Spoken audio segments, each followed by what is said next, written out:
Hey guys, tonight we're checking into a Victorian hotel, and I use the word hotel in the same way you might describe a garden shed with a padlock as a wellness retreat. Because this evening, we're not sleeping in some grand Victorian townhouse with polished mahogany, velvet curtains, a maid bringing hot water, and a gentleman downstairs quietly developing gout beside the fire. We're going somewhere rather less photographed. We're spending the night in a common lodging house. The year is 1888. The place is London's East End, and your accommodation costs roughly fourpence, which sounds wonderfully affordable until you discover that fourpence purchases a narrow bed, a portion of shared atmosphere, uncertain ownership of your blankets, several dozen strangers, and absolutely no guarantee that every creature occupying your mattress is technically human. This is the Victorian accommodation industry at the point where TripAdvisor simply gives up.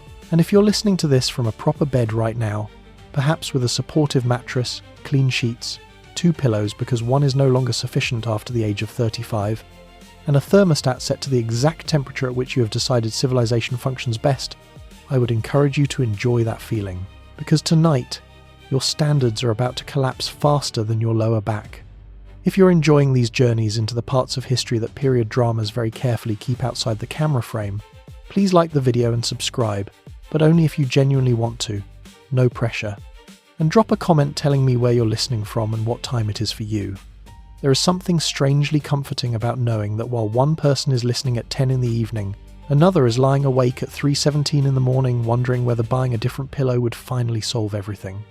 Also, the channel is on Spotify, so if you'd rather listen there, the link is in the description. Now, dim the lights, put a fan on if you've got one, pull the blanket up, adjust the pillow, move the pillow back, decide the original position was better, and get truly comfortable, because you are about to discover just how luxurious the phrase clean fitted sheet really is. But first, there are some questions. What exactly does fourpence buy you in Victorian London? When the sign outside says registered lodging house, does that mean the building is clean, safe and well managed, or merely that somebody somewhere owns a pencil? Who are the people sitting around the fire when you walk inside? Are they criminals, dock labourers, hawkers, families, men between jobs, women with nowhere else to go, possibly all of them? Do you get dinner? Do you get a bathroom? Do you get anything that a 21st century person would recognise as a bathroom without becoming visibly emotional? Should you take your boots off before bed? More importantly, if you do take your boots off, will you still have boots in the morning? How close is the next bed? What is moving underneath the blanket?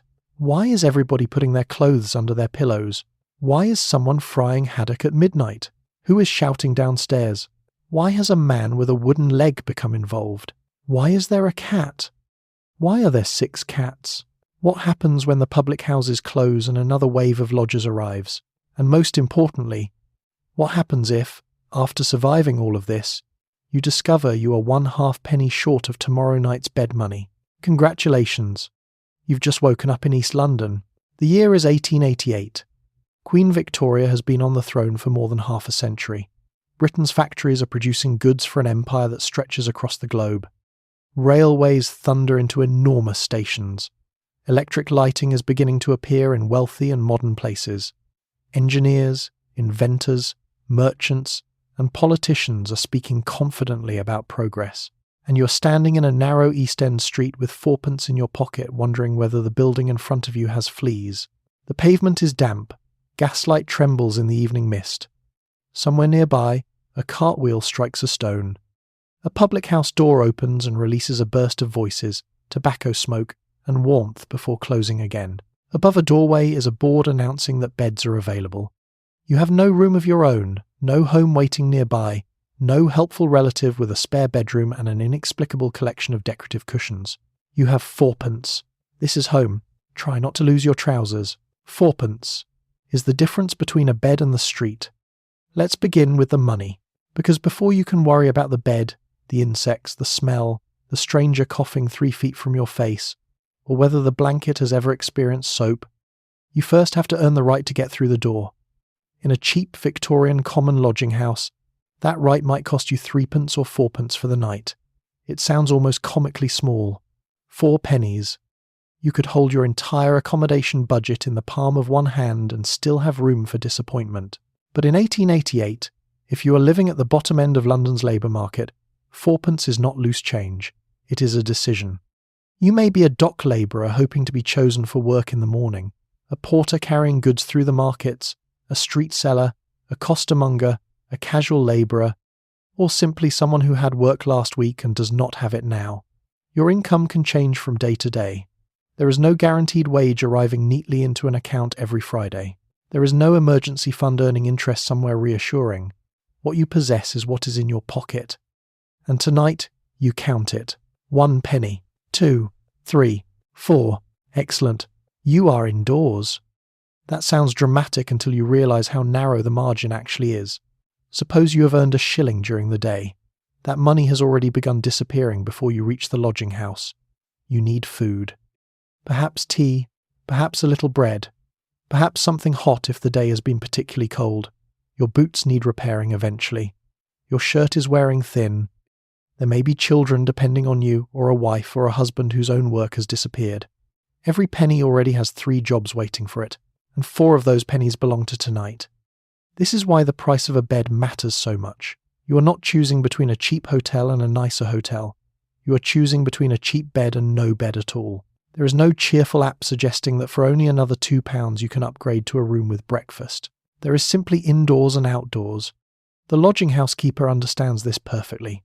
Payment is generally collected before you sleep, because extending credit to people who may leave before dawn and never return is not an especially strong business model. You hand over your coins and receive your place. If you have the money, you enter. If you do not, sympathy has very limited purchasing power. And the strange thing is that once those 4 pennies leave your hand, the miserable little bed upstairs begins to feel valuable. It may be narrow, it may be hard, it may contain more biological diversity than is strictly necessary for bedding, but there is a roof above it, there are walls around it. There is usually some warmth downstairs. Rain cannot fall directly onto your face. A policeman is less likely to move you along. Nobody needs to wake every 20 minutes because the cold has begun creeping through their coat. Fourpence buys none of the things you associate with comfort. It buys shelter. That distinction matters. Victorian London has plenty of people for whom even this tiny sum is difficult to guarantee every evening. Casual employment means you can begin the morning assuming you will earn enough for food and a bed, stand for hours hoping to be hired, and discover by afternoon that your entire financial plan has been rejected by a foreman who pointed at somebody else. Now you have 3 pence. You need 4. The difference is 1 penny, which is almost nothing until you do not have it. You might borrow from another lodger. You might perform an errand for someone with a little more money. You might carry a parcel, black a pair of boots, sell something, pawn something, or simply sit in the common kitchen hoping that a friend arrives before the deputy decides you have been warming yourself long enough. This is poverty reduced to arithmetic. Not grand sums, not complicated investments. 4 minus 3, and if the answer remains 1, you are sleeping outside. So when you finally place those 4 coins into the deputy's hand tonight, do not look disappointed by the narrow staircase or the crowded dormitory waiting above. You have successfully purchased the most important luxury available to you, a horizontal night indoors. The registered sign gives you dangerous confidence. Now look at the sign above the door. Registered lodging house. Excellent. That word, registered, does an enormous amount of emotional work.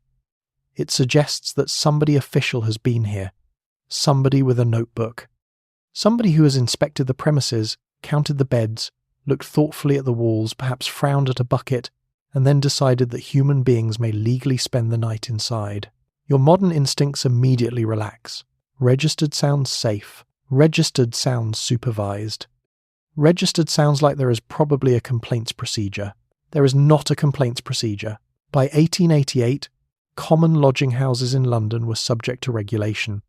Authorities could inspect them, establish how many people were permitted to sleep in particular rooms, require certain standards of cleanliness and ventilation, and insist on arrangements intended to prevent the worst forms of overcrowding. Notices might be displayed stating the approved number of occupants for a sleeping room. The keeper had responsibilities. The police had powers of inspection. All of this is genuinely important.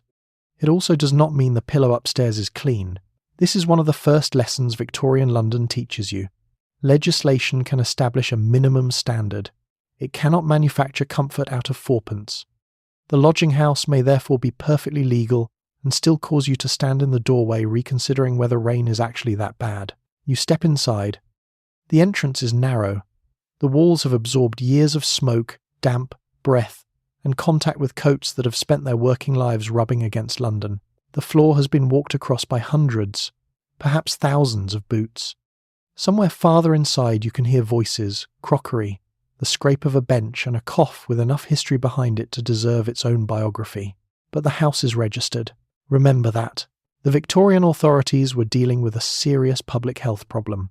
Cheap lodging houses could pack transient populations together in precisely the conditions most likely to encourage disease, disorder, and fire. People slept close together. Some buildings had inadequate ventilation. Sanitary arrangements could be poor, bedding might be dirty. Residents came and went constantly, which made the houses difficult environments to supervise. So rules existed for good reason. Keepers were expected to maintain certain standards. Sleeping rooms could not simply contain as many bodies as could physically be fitted between the walls. There were requirements concerning ventilation and cleaning.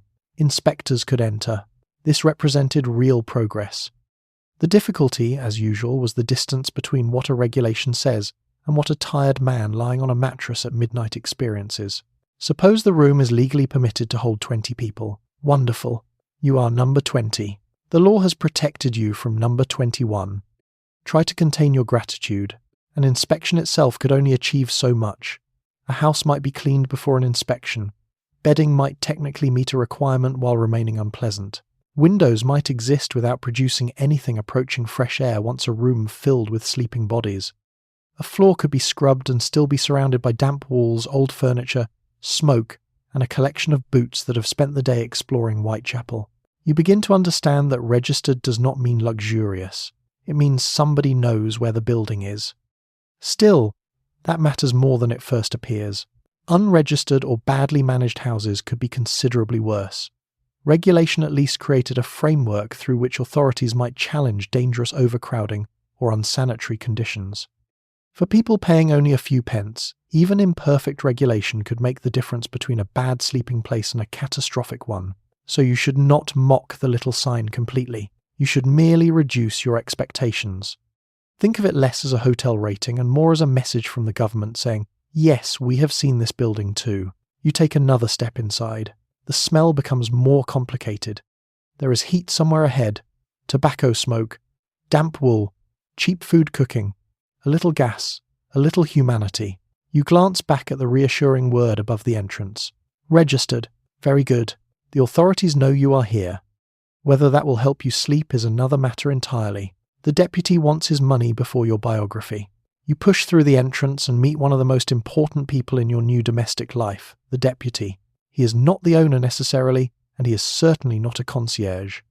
He is the person who actually runs the practical machinery of the lodging house, while everyone else is eating, arguing, sleeping, arriving late, leaving early, or discovering that somebody has borrowed their boots without entering into the tedious formality of asking permission.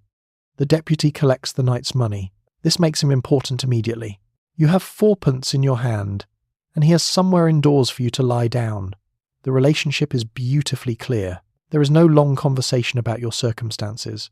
He does not ask where you grew up, what sort of work you do, whether you have travelled far, or what brought you to this interesting stage of your personal journey. Victorian poverty has very little interest in your personal journey. Fourpence, please. You hand it over. In contemporary accounts of common lodging houses, payment could be collected in advance, with the lodger receiving a ticket or being assigned a numbered bed. One investigator in the 1880s paid his fourpence and was given a small ticket identifying exactly where he was expected to sleep. That is your reservation system. No surname required. No passport.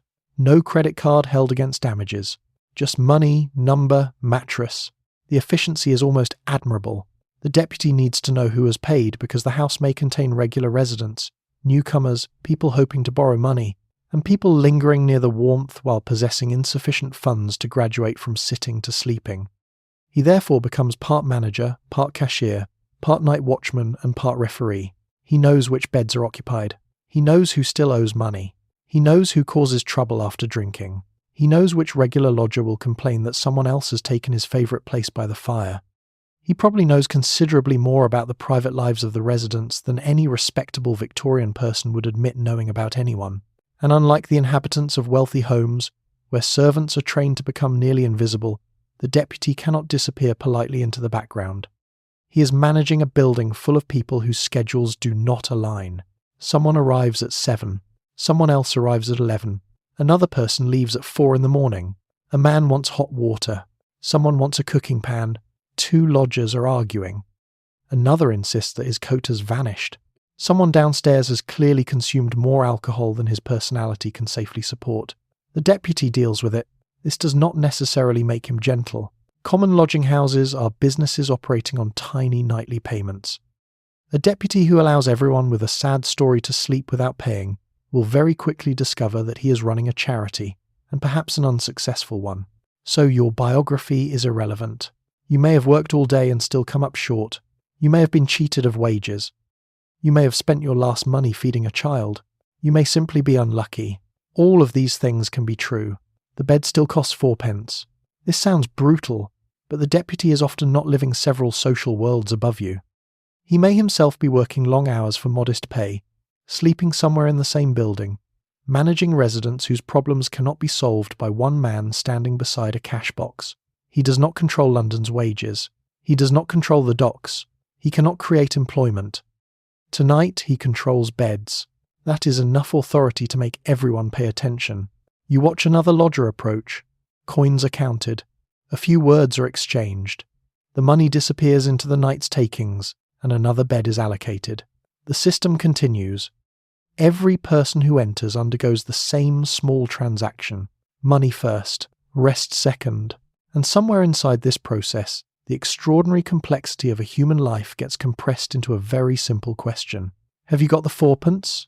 You have. So tonight, congratulations. The deputy does not need to know who you are. He only needs to know that you have paid. The common kitchen is your lobby, lounge, restaurant and club. Let's step into the kitchen. The word kitchen may give you entirely the wrong impression. You are probably imagining a separate room where food is prepared, perhaps with cupboards, shelves, a sink, and some polite understanding that the people cooking are not also sleeping upright against the wall. Remove all of that. The common kitchen of a Victorian lodging house is not merely where food happens. It is where almost everything happens. You enter from the passage and immediately find yourself in the social centre of the building. Long wooden tables occupy much of the room. Benches run beside them. A fire burns at one end, drawing people toward it with the gravitational force of free heating. Pots and kettles sit nearby. Boots dry wherever there is space. Damp coats steam gently. Tobacco smoke gathers above the room. Cheap food cooks in several different directions at once. And everyone is here. Some lodgers have finished work. Others have spent the day looking for it. A man near the fire is eating bread with something that may once have possessed fins. Another is holding a mug of tea between both hands as though it contains the final remaining warmth in London. Someone farther down the table is repairing clothing. Somebody else is attempting to sleep while sitting upright, which suggests either tremendous exhaustion or years of professional experience. There is no reception lounge. This is the reception lounge. There is no restaurant. This is the restaurant. There is no residence bar, reading room, games room, breakfast room, television lounge, or pleasant little corner with complimentary newspapers. This is all of them. The arrangement makes sense when you consider what your 4pence has actually purchased. You are paying primarily for a bed and access to the common parts of the house. Nobody is wasting valuable floor space giving you your own sitting room. Privacy is extremely expensive real estate, and you have arrived carrying 4 pennies. So you sit where there is space. If you have food, you can prepare it here. Common lodging houses might provide basic cooking facilities, allowing residents to boil water or cook the inexpensive supper they had brought with them. This is important because buying prepared food every evening costs money, and every halfpenny saved tonight has already begun lobbying to become tomorrow's lodging money. Perhaps you have a piece of fish, perhaps some bread, perhaps a sausage whose internal history you would be happier not researching. You cook what you have. Around you, several other people are doing the same thing, which turns the air into a remarkable mixture of fried fish, boiled tea, damp wool, tobacco, smoke, boots, cheap meat, and humanity. A modern estate agent might call this an open-plan communal living environment, The Victorian lodger calls it Tuesday. The room is also where information travels. If you need work, someone may know where men are being taken on tomorrow morning. If a market needs extra hands, somebody has heard. If a local employer has stopped hiring, that information moves from bench to bench. Lodging houses brought together people who lived on irregular employment, so conversation could have practical value. One man's rumour might become another man's breakfast. Naturally, the information is not always accurate. There is always someone who knows a foreman. There is always someone who has heard that wages are going up. There is always someone who insists there is excellent work available somewhere inconveniently far away. Human beings invented unreliable employment advice long before social media, but the kitchen gives you something beyond information. It gives you company. For people living precarious lives, sometimes far from family or moving between jobs and districts, the lodging house can become a kind of temporary community. Regulars know one another. Friendships form. Arguments form even faster. People lend small sums, share food, exchange jokes, perform errands, complain about employers, discuss politics, and develop opinions about everyone else in the building. The room may be rough, but it is not empty of human connection. You begin to understand why some lodgers return to the same house night after night. You know the deputy. You know where the warm bench is. You know who talks too much after drinking. You know whose tea is safe to accept. You know which man claims he can get you work and which man actually can. For people whose lives contain very little stability, familiarity itself becomes a kind of comfort. Then, someone moves aside and you find a place on the bench. The wood is hard. The room is smoky. Your coat is still damp. A kettle begins rattling near the fire. And for the first time since entering the building, you realize something rather important. You have technically checked in. You just have several hours to survive before anyone actually lets you go to bed. A place beside the fire is prime Victorian real estate. The fire deserves attention because in a cold lodging house, distance from it is a form of social ranking. You have been outside for hours. Perhaps you have spent the day carrying goods near the docks, pushing a barrow through the streets, searching for casual work, or simply walking, because walking is one of the few reliable methods Victorian London provides for stopping your feet from becoming decorative blocks of ice. Your coat has absorbed the damp, your trousers are cold around the knees, your boots have collected enough London mud to begin qualifying as property. Then you enter the common kitchen and see the fire. Suddenly, nothing else matters quite as much. There it is at the end of the room, glowing red beneath a blackened grate, sending out the sort of heat that makes your entire body immediately aware of how cold it has been. The air close to it is warm enough to dry wet cloth. A kettle sits nearby. Someone has placed a pan over the heat. Steam rises from coats hanging wherever there is space. Naturally, every other lodger has noticed this extraordinary invention as well. The best seats are already occupied. This is where the social geography of the common kitchen becomes important. A place on a bench 3 feet from the fire is not merely somewhere to sit, it is an asset.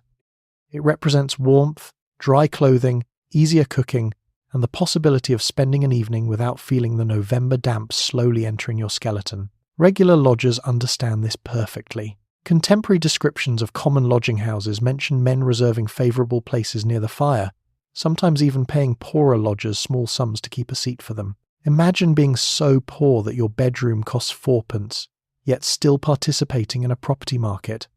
Human civilization refuses to stop. You glance hopefully at the nearest bench.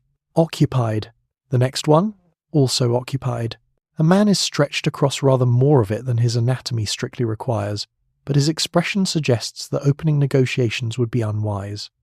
You continue around the room. Eventually you find a place farther away, somewhere in the thermal suburbs. The difference is immediate. Near the grate, faces glow in the firelight, boots steam, hands are held toward the heat. Where you are sitting, the warmth arrives with significantly less enthusiasm. Still, you begin removing the damp from yourself, one side at a time. The smell of wet wool thickens as clothing dries. Victorian outer garments are not lightweight synthetic shells that emerge from the rain mildly inconvenienced. Wool absorbs moisture. Heavy coats become heavier. Stockings become clammy. Leather boots take their time reconsidering the entire concept of dryness. So the fire performs several jobs at once. It heats the room. It dries clothing. It boils water. It cooks supper. It provides light. It also provides entertainment because everyone gathers around it. The people nearest the grate talk while they warm themselves. Someone discusses work at the docks. Another complains about wages. A third tells a story that becomes less believable every 30 seconds. Men smoke pipes. Someone laughs. Someone coughs. Someone attempts to move a pan without burning his fingers and discovers that enthusiasm is not protective equipment. You listen. There is something almost cozy about it. Almost. For all the roughness of the room, the fire creates the same little human circle that fires have created for thousands of years. People turn toward warmth. Conversation gathers around it. Food appears beside it. Cold strangers become temporary companions because everyone has the same basic interest in remaining warm until bedtime. But there is another reason the place beside the fire matters. Fuel costs money. If you rented a room of your own, assuming you could afford one, heating it would require coal or coke. Every shovelful would come out of your wages. Here, the lodging house fire is part of what your nightly payment buys. You can warm yourself without purchasing the fuel individually. That is not a minor luxury. For someone living penny to penny, communal heat can mean the difference between spending tonight's earnings on coal and saving enough for tomorrow's bed. So you begin to understand the men guarding their places. The warm seat is valuable because almost everything in your life is measured against cost. Eventually, someone nearest the grate stands up. You notice immediately. So does everyone else. For one brief moment, the empty space beside the fire becomes the most desirable piece of real estate in East London. You move quickly. Not too quickly, because dignity still exists, but quickly enough. A minute later, your hands are stretched toward the heat, your boots are beginning to steam, and warmth is finally creeping back into your fingers. You've acquired waterfront property. The waterfront happens to be a coke grate in a fourpenny lodging house, but tonight you are doing very well indeed. Your fellow lodgers are much more complicated than the newspapers suggest. Now meet the neighbours.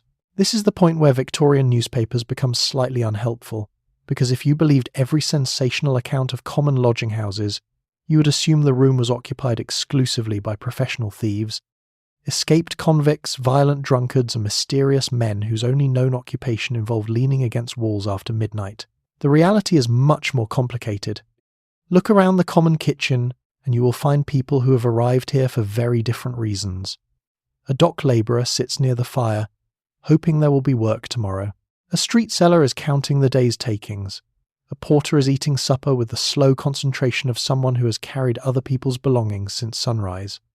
There may be hawkers, market workers, bootblacks, builders, casual labourers, travelling tradesmen, elderly men living on very little, and people who have simply fallen between one job and the next. Some have been poor for years. Others have arrived at poverty recently and still look faintly surprised by it. That distinction matters. Victorian society liked categories: respectable poor, undeserving poor, honest labourer, vagrant, criminal, drunkard, beggar. The labels made everything wonderfully tidy for people writing reports from comfortable offices. Inside the lodging house, the categories begin falling apart. The man beside you may have worked steadily for 15 years before an injury made heavy labour difficult. Another may have arrived in London from the countryside because somebody told him wages were better here, which was true in approximately the same way that saying the ocean contains water is useful when you are drowning. Someone else may be between ships, between building jobs, or between periods of seasonal work. Casual employment is one of the great engines driving people through these houses. At the docks, men can gather hoping to be selected for a day's labour. There may be more men than work.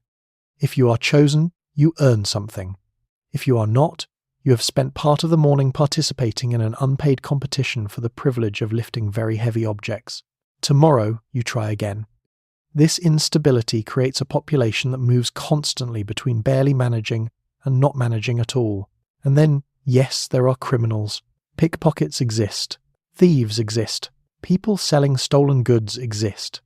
The lodging house can provide anonymity, a constant movement of strangers, and a useful place to hear things without anyone asking too many questions. But the presence of crime does not turn every exhausted labourer sitting beside a mug of tea into a Victorian underworld mastermind. Most people here are doing something far less dramatic. They are trying to get through the week. You begin noticing small signs of routine. Two regulars greet each other without ceremony. Someone has saved another man a place on the bench. A woman knows exactly where the kettle is kept. A lodger returning from work brings news about hiring somewhere nearby. Somebody lends another person tobacco. Somebody else refuses, apparently because the previous tobacco loan has developed into a matter of principle. This is not just a room full of strangers. For regular residents, it can become a community. A rough one, a temporary one, a community where your neighbour may disappear for 3 months, return without explanation, and immediately resume an argument about wages from the previous winter. But still a community. And like any community, it has reputations. You quickly learn who can be trusted, who exaggerates, who drinks too much, who knows where work might be found, who will lend you a penny, who will remind you about that penny every evening until the end of the British Empire. You also notice that poverty has not eliminated pride. A man with regular employment may consider himself distinctly superior to someone who begs. A skilled tradesman may look down on casual labourers. A long-term resident may regard newcomers with suspicion. Someone who can afford meat tonight may enjoy the fact rather more visibly than necessary. Class has not vanished because everyone is sleeping for fourpence. It has simply been compressed into smaller measurements, and this is perhaps the strangest thing about the room. The newspapers can call these people a dangerous class, a criminal class, or a social problem. But sitting among them, you see individuals. Tired people, funny people, difficult people, proud people, people who have made mistakes, people who have been unlucky, people who will wake before dawn and work harder tomorrow than many of the respectable Victorians currently worrying about them from much warmer houses. You came in expecting villains. Instead, you have found neighbours. Unfortunately, one of them has just asked whether he can borrow a penny. Supper requires you to become your own hotel kitchen. It's supper, and the good news is that nobody expects you to dress for it. There is no dining room waiting upstairs, no waiter appearing with a folded napkin, and no little card informing you that the chef recommends the seasonal menu. If you want something hot tonight, you are largely responsible for making it happen yourself, using whatever food you have managed to buy and whatever communal cooking equipment the lodging house provides. So you return to the common kitchen carrying dinner. Perhaps you have a piece of cheap fish wrapped in paper, perhaps a sausage, perhaps bread, cheese, onions, or something picked up from a street stall on the way back.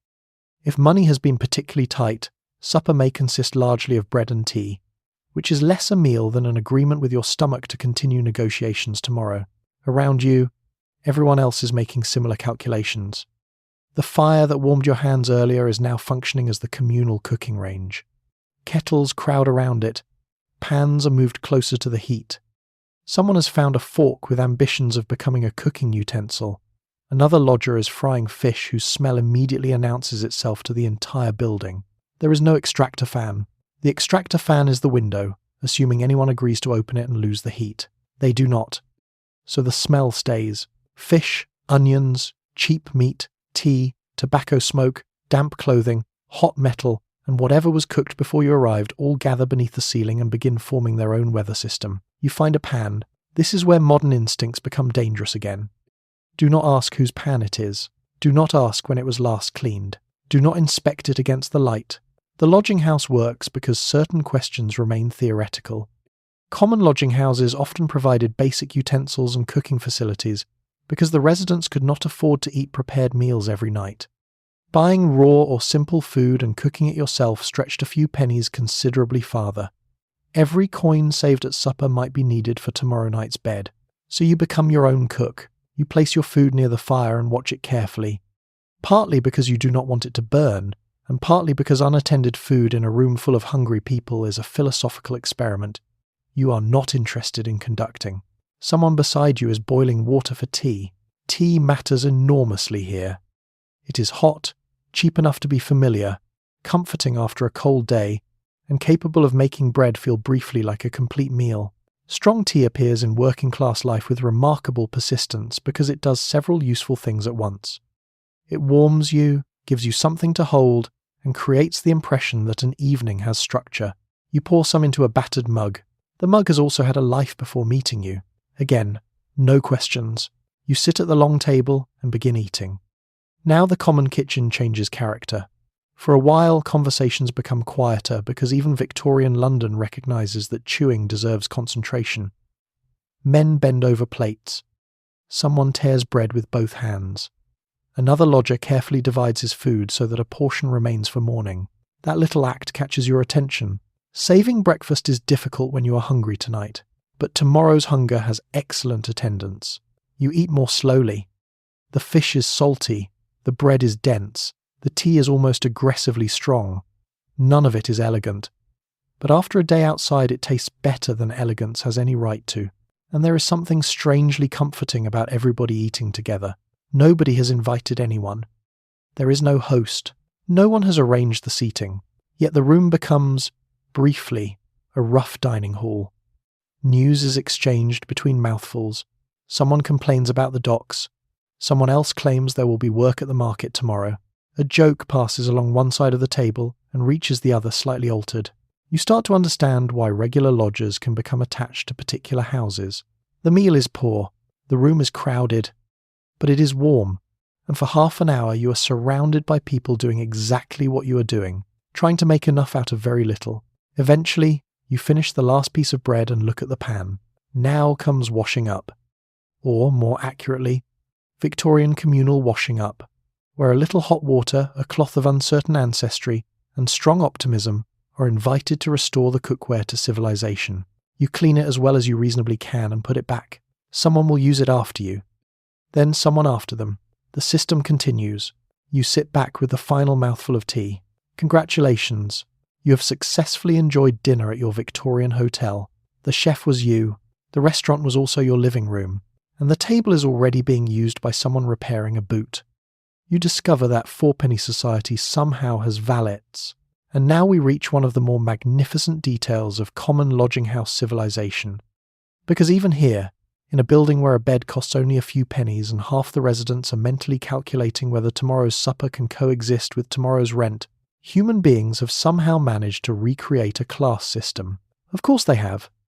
Victorian Britain could probably establish a hierarchy inside a lifeboat. Look around the common kitchen and you begin to notice that not every lodger is equally poor. The differences may be tiny by the standards of wealthy London, but inside this room they matter. One man has steady employment and knows that, barring disaster, he can afford his bed tomorrow night. Another survives on irregular work and may have no idea where the next fourpence is coming from. To an outsider, both men are sleeping in the same cheap lodging house. To them there is a social gulf. Contemporary accounts describe better-off regular lodgers paying poorer residents small sums to perform errands for them. These helpers might fetch food, black boots, prepare supper, carry messages, or save a particularly good place beside the fire. And apparently, with exactly the kind of humour you would hope exhausted Victorian men possessed, they sometimes called these helpers their valets. Valets. You are sleeping in a fourpenny bed, in a crowded East End lodging house, and someone has staff. This is magnificent. Imagine the scene. A regularly employed labourer comes in after work, tired and cold. Instead of fighting for a place beside the grate, he discovers that another man has reserved one for him. Perhaps his boots are cleaned. Perhaps his supper is being prepared. Perhaps an errand has already been run. He pays a small coin for the service. For one glorious evening, he is the Duke of Whitechapel. The scale is microscopic, but the principle is exactly the same as in a great house. A wealthy gentleman in Mayfair has a servant brush his coat. Your lodging house aristocrat has somebody black his boots for a halfpenny. Civilization continues. For the poorer lodger performing the work, this arrangement makes perfect sense. Small earnings matter enormously when your entire night's shelter costs only a few pence. A little money for carrying a parcel or watching a seat near the fire may be the difference between paying for a bed and going without one. So informal jobs develop inside the house. Someone becomes known for running errands. Someone is willing to cook. Someone knows how to clean boots properly. Someone can mend clothing. Someone can be trusted to save your seat without mysteriously forgetting the arrangement when another man offers more. The lodging house becomes its own tiny economy. Money circulates in amounts so small that a wealthy Victorian would barely notice dropping them, yet each coin can alter the shape of somebody's evening. And naturally, status follows money. The man who can afford to pay another resident to perform small tasks gains a little authority. He may sit nearer the fire. He may eat slightly better. He may have cleaner boots in the morning. He may even speak about "my man" with the confidence of someone who has momentarily forgotten that both of them will shortly be sleeping in the same dormitory. This does not mean the relationship is necessarily cruel or ridiculous to the people involved. It can be practical. A tired worker with regular wages pays someone who needs money. Both receive something useful. But from your modern position, it is difficult not to admire the sheer determination with which Victorian social structure reproduces itself. You thought reaching the common lodging house meant arriving at the bottom. Apparently the bottom has several floors. You sit on the bench watching one lodger hand another a pair of boots. The poorer man takes them, produces blacking, and begins working carefully over the leather. Nearby, their owner drinks tea and warms himself. For a few minutes, surrounded by smoke, damp coats, cheap food, and men sleeping for pennies, the arrangement looks almost grand. Then somebody asks the valet whether he can borrow a halfpenny. The empire of luxury collapses immediately. Hot water exists, which is not the same as having a bath. Let's talk about washing. You have spent the day moving through Victorian London, which means your body and clothing have collected a remarkable sample of the city. Coal smoke has settled into your coat. Mud has reached your boots. Horse traffic has contributed things you would rather not identify. Your hands are grimy, your face feels slightly sticky, and somewhere around your collar the combined effects of work, damp wool, and several hours beside a crowded lodging house fire have begun developing their own personality. Fortunately, there is hot water. Unfortunately, this sentence contains almost the entire luxury. A common lodging house might provide access to water for washing, and some establishments supplied hot water around the communal kitchen. That sounds encouraging until your modern brain begins quietly constructing a bathroom around it. Stop that immediately. There is no tiled shower enclosure. There is no rainfall shower head. There is no heated towel rail. There is certainly no small bottle labelled revitalizing botanical body wash sitting beside another bottle whose purpose has remained unclear for the entire hotel stay. There is water. You find a basin, or something performing the duties of one, and begin the practical business of removing London from the portions of yourself most likely to be seen tomorrow. Your face comes first, then your hands, perhaps your neck if ambition survives. A proper full body wash presents difficulties, beginning with privacy. The lodging house is designed around communal existence. People eat together, sit together, cook together, and sleep in rooms containing multiple beds. The idea that you require a private chamber simply because you wish to introduce water to your armpits is financially extravagant, so washing becomes strategic. You take what privacy the building offers, use a basin or jug, and clean yourself in stages. Soap helps if you have it. Cheap Victorian soap can be harsh, and the better varieties cost money you may prefer to spend on food or accommodation. For someone living on irregular wages, personal cleanliness is therefore not simply a matter of knowing that washing is desirable. It is a question of access, fuel, soap, water, time, and somewhere to perform the operation without giving the common kitchen an unnecessarily detailed understanding of your anatomy. And then there are your clothes. This is perhaps the more serious problem. You possess very few changes of clothing. Your shirt has spent the day against your skin. Your trousers have been exposed to streets that operate under an extremely relaxed interpretation of sanitation. Your coat has absorbed tobacco smoke, cooking smoke, coal smoke, and the scent of several other men standing near the same fire. You cannot simply throw everything into a washing machine. There is no washing machine. More importantly, if you wash your only shirt tonight, you need it to become dry before tomorrow morning. Victorian London in winter has not been designed to assist with this project. So clothing is brushed, aired, spot cleaned, dried near the fire, and washed when circumstances allow. Underclothes can be cleaned more frequently if you possess replacements. Outer garments may continue serving for long periods because they are expensive, difficult to wash, and even more difficult to dry. This means the common room develops its own fragrance, as everyone begins warming damp clothing beside the grate.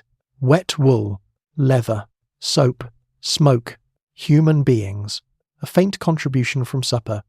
You begin appreciating how much modern cleanliness depends on infrastructure you normally never think about. Turn a tap and water arrives. Turn another control and it becomes hot. Dirty clothes disappear into a machine and return smelling vaguely of alpine meadows despite having never visited one. Here, every bucket has weight, every kettle requires fuel, every shirt needs time to dry, every wash is labour. And yet people do wash. This matters because it is easy to imagine poor Victorians as simply accepting dirt. They did not. Cleanliness carried practical and social importance. Even with limited facilities, people washed faces and hands, cleaned clothing when possible, combed hair, brushed boots, and tried to present themselves respectably. The difficulty was not ignorance. The difficulty was logistics. You finally finish. Your face feels better. Your hands are cleaner. Your collar remains a negotiation for another day. You look down at the basin. The water is now grey. London has successfully transferred ownership. You dry yourself as best you can, straighten your clothes, and return toward the fire feeling surprisingly refreshed. Congratulations. You have completed your Victorian evening wash. You are cleaner than you were 10 minutes ago. Just do not become ambitious enough to call it a bath. The privy is outside, and everyone knows where it is. Eventually, biology makes its own contribution to the evening. You have eaten supper. You have drunk the tea. Perhaps, in a moment of optimism, you had a second mug because it was hot and the room was cold, and nobody warned you that every pleasant decision in 1888 comes with administrative consequences. Now you need the privy. This is when you discover that the sanitary arrangements are not somewhere conveniently along the corridor. They are outside. Of course they are. You make your way toward the back of the common kitchen, where a door opens onto a small yard. In contemporary descriptions of East End common lodging houses, this paved yard could contain the privies and other necessary conveniences for the residents. Regulations existed concerning sanitation and drainage, but the practical experience depended very much on the house you had chosen and how enthusiastically those standards were being maintained. The moment the door opens, cold air comes in. So does everything else. The smell reaches the kitchen with remarkable confidence. Someone near the fire complains. Someone else tells him to shut the door. You step outside. The yard is dark, damp, and surrounded by brick. Rainwater glistens between the stones. The walls have acquired the permanent wetness of buildings that have forgotten what sunlight feels like. Somewhere above you, a narrow strip of London sky is visible between rooftops. And there is your destination. Do not expect porcelain. Do not expect polished brass. Do not expect anything that flushes with the smooth, hydraulic dignity you currently take for granted. By the late Victorian period, water closets existed and sanitary reform was transforming wealthier parts of urban Britain. But cheap lodging houses still depended on much more basic arrangements. The authorities were increasingly concerned with drainage, privy accommodation, cleansing, and the removal of waste precisely because overcrowded houses could become serious public health hazards. You are now experiencing why. The privy is shared, very shared, possibly shared by dozens of residents across the course of the night. Privacy exists in the architectural sense that there may be a door. Whether the door closes properly is another matter. You approach cautiously. The floor encourages caution. A modern public toilet can ruin your mood because there is no paper in the dispenser. Victorian London asks you to recalibrate. Your immediate ambitions are that nothing touches your clothing, nothing falls out of your pocket, and the structure beneath you continues performing its structural responsibilities until you leave. You complete the operation efficiently. This is not somewhere to check messages. There are no messages. There is barely somewhere to put your feet. Then comes the question of washing your hands. Again, do not allow your imagination to create a sink. Water may be available elsewhere in the house, perhaps back in the common kitchen, but the neat sequence of toilet, basin, soap, running water, towel is not guaranteed. You finish, rearrange yourself, and return inside with the solemn expression of someone who has just gained an entirely new appreciation for municipal plumbing. And because the facilities serve everyone, the traffic continues. Another man passes you on the way out, then another. Nobody looks embarrassed. Why would they? This is ordinary life. That is perhaps the strangest part. Victorian ideas about respectability, modesty, and propriety can be astonishingly strict. People worry about whether a woman should show an ankle, whether a gentleman's conversation is suitable, whether a household maintains proper standards. Then 40 people share the same backyard privy. Poverty has a way of simplifying philosophical disagreements. You return to your place near the fire. The door closes behind you.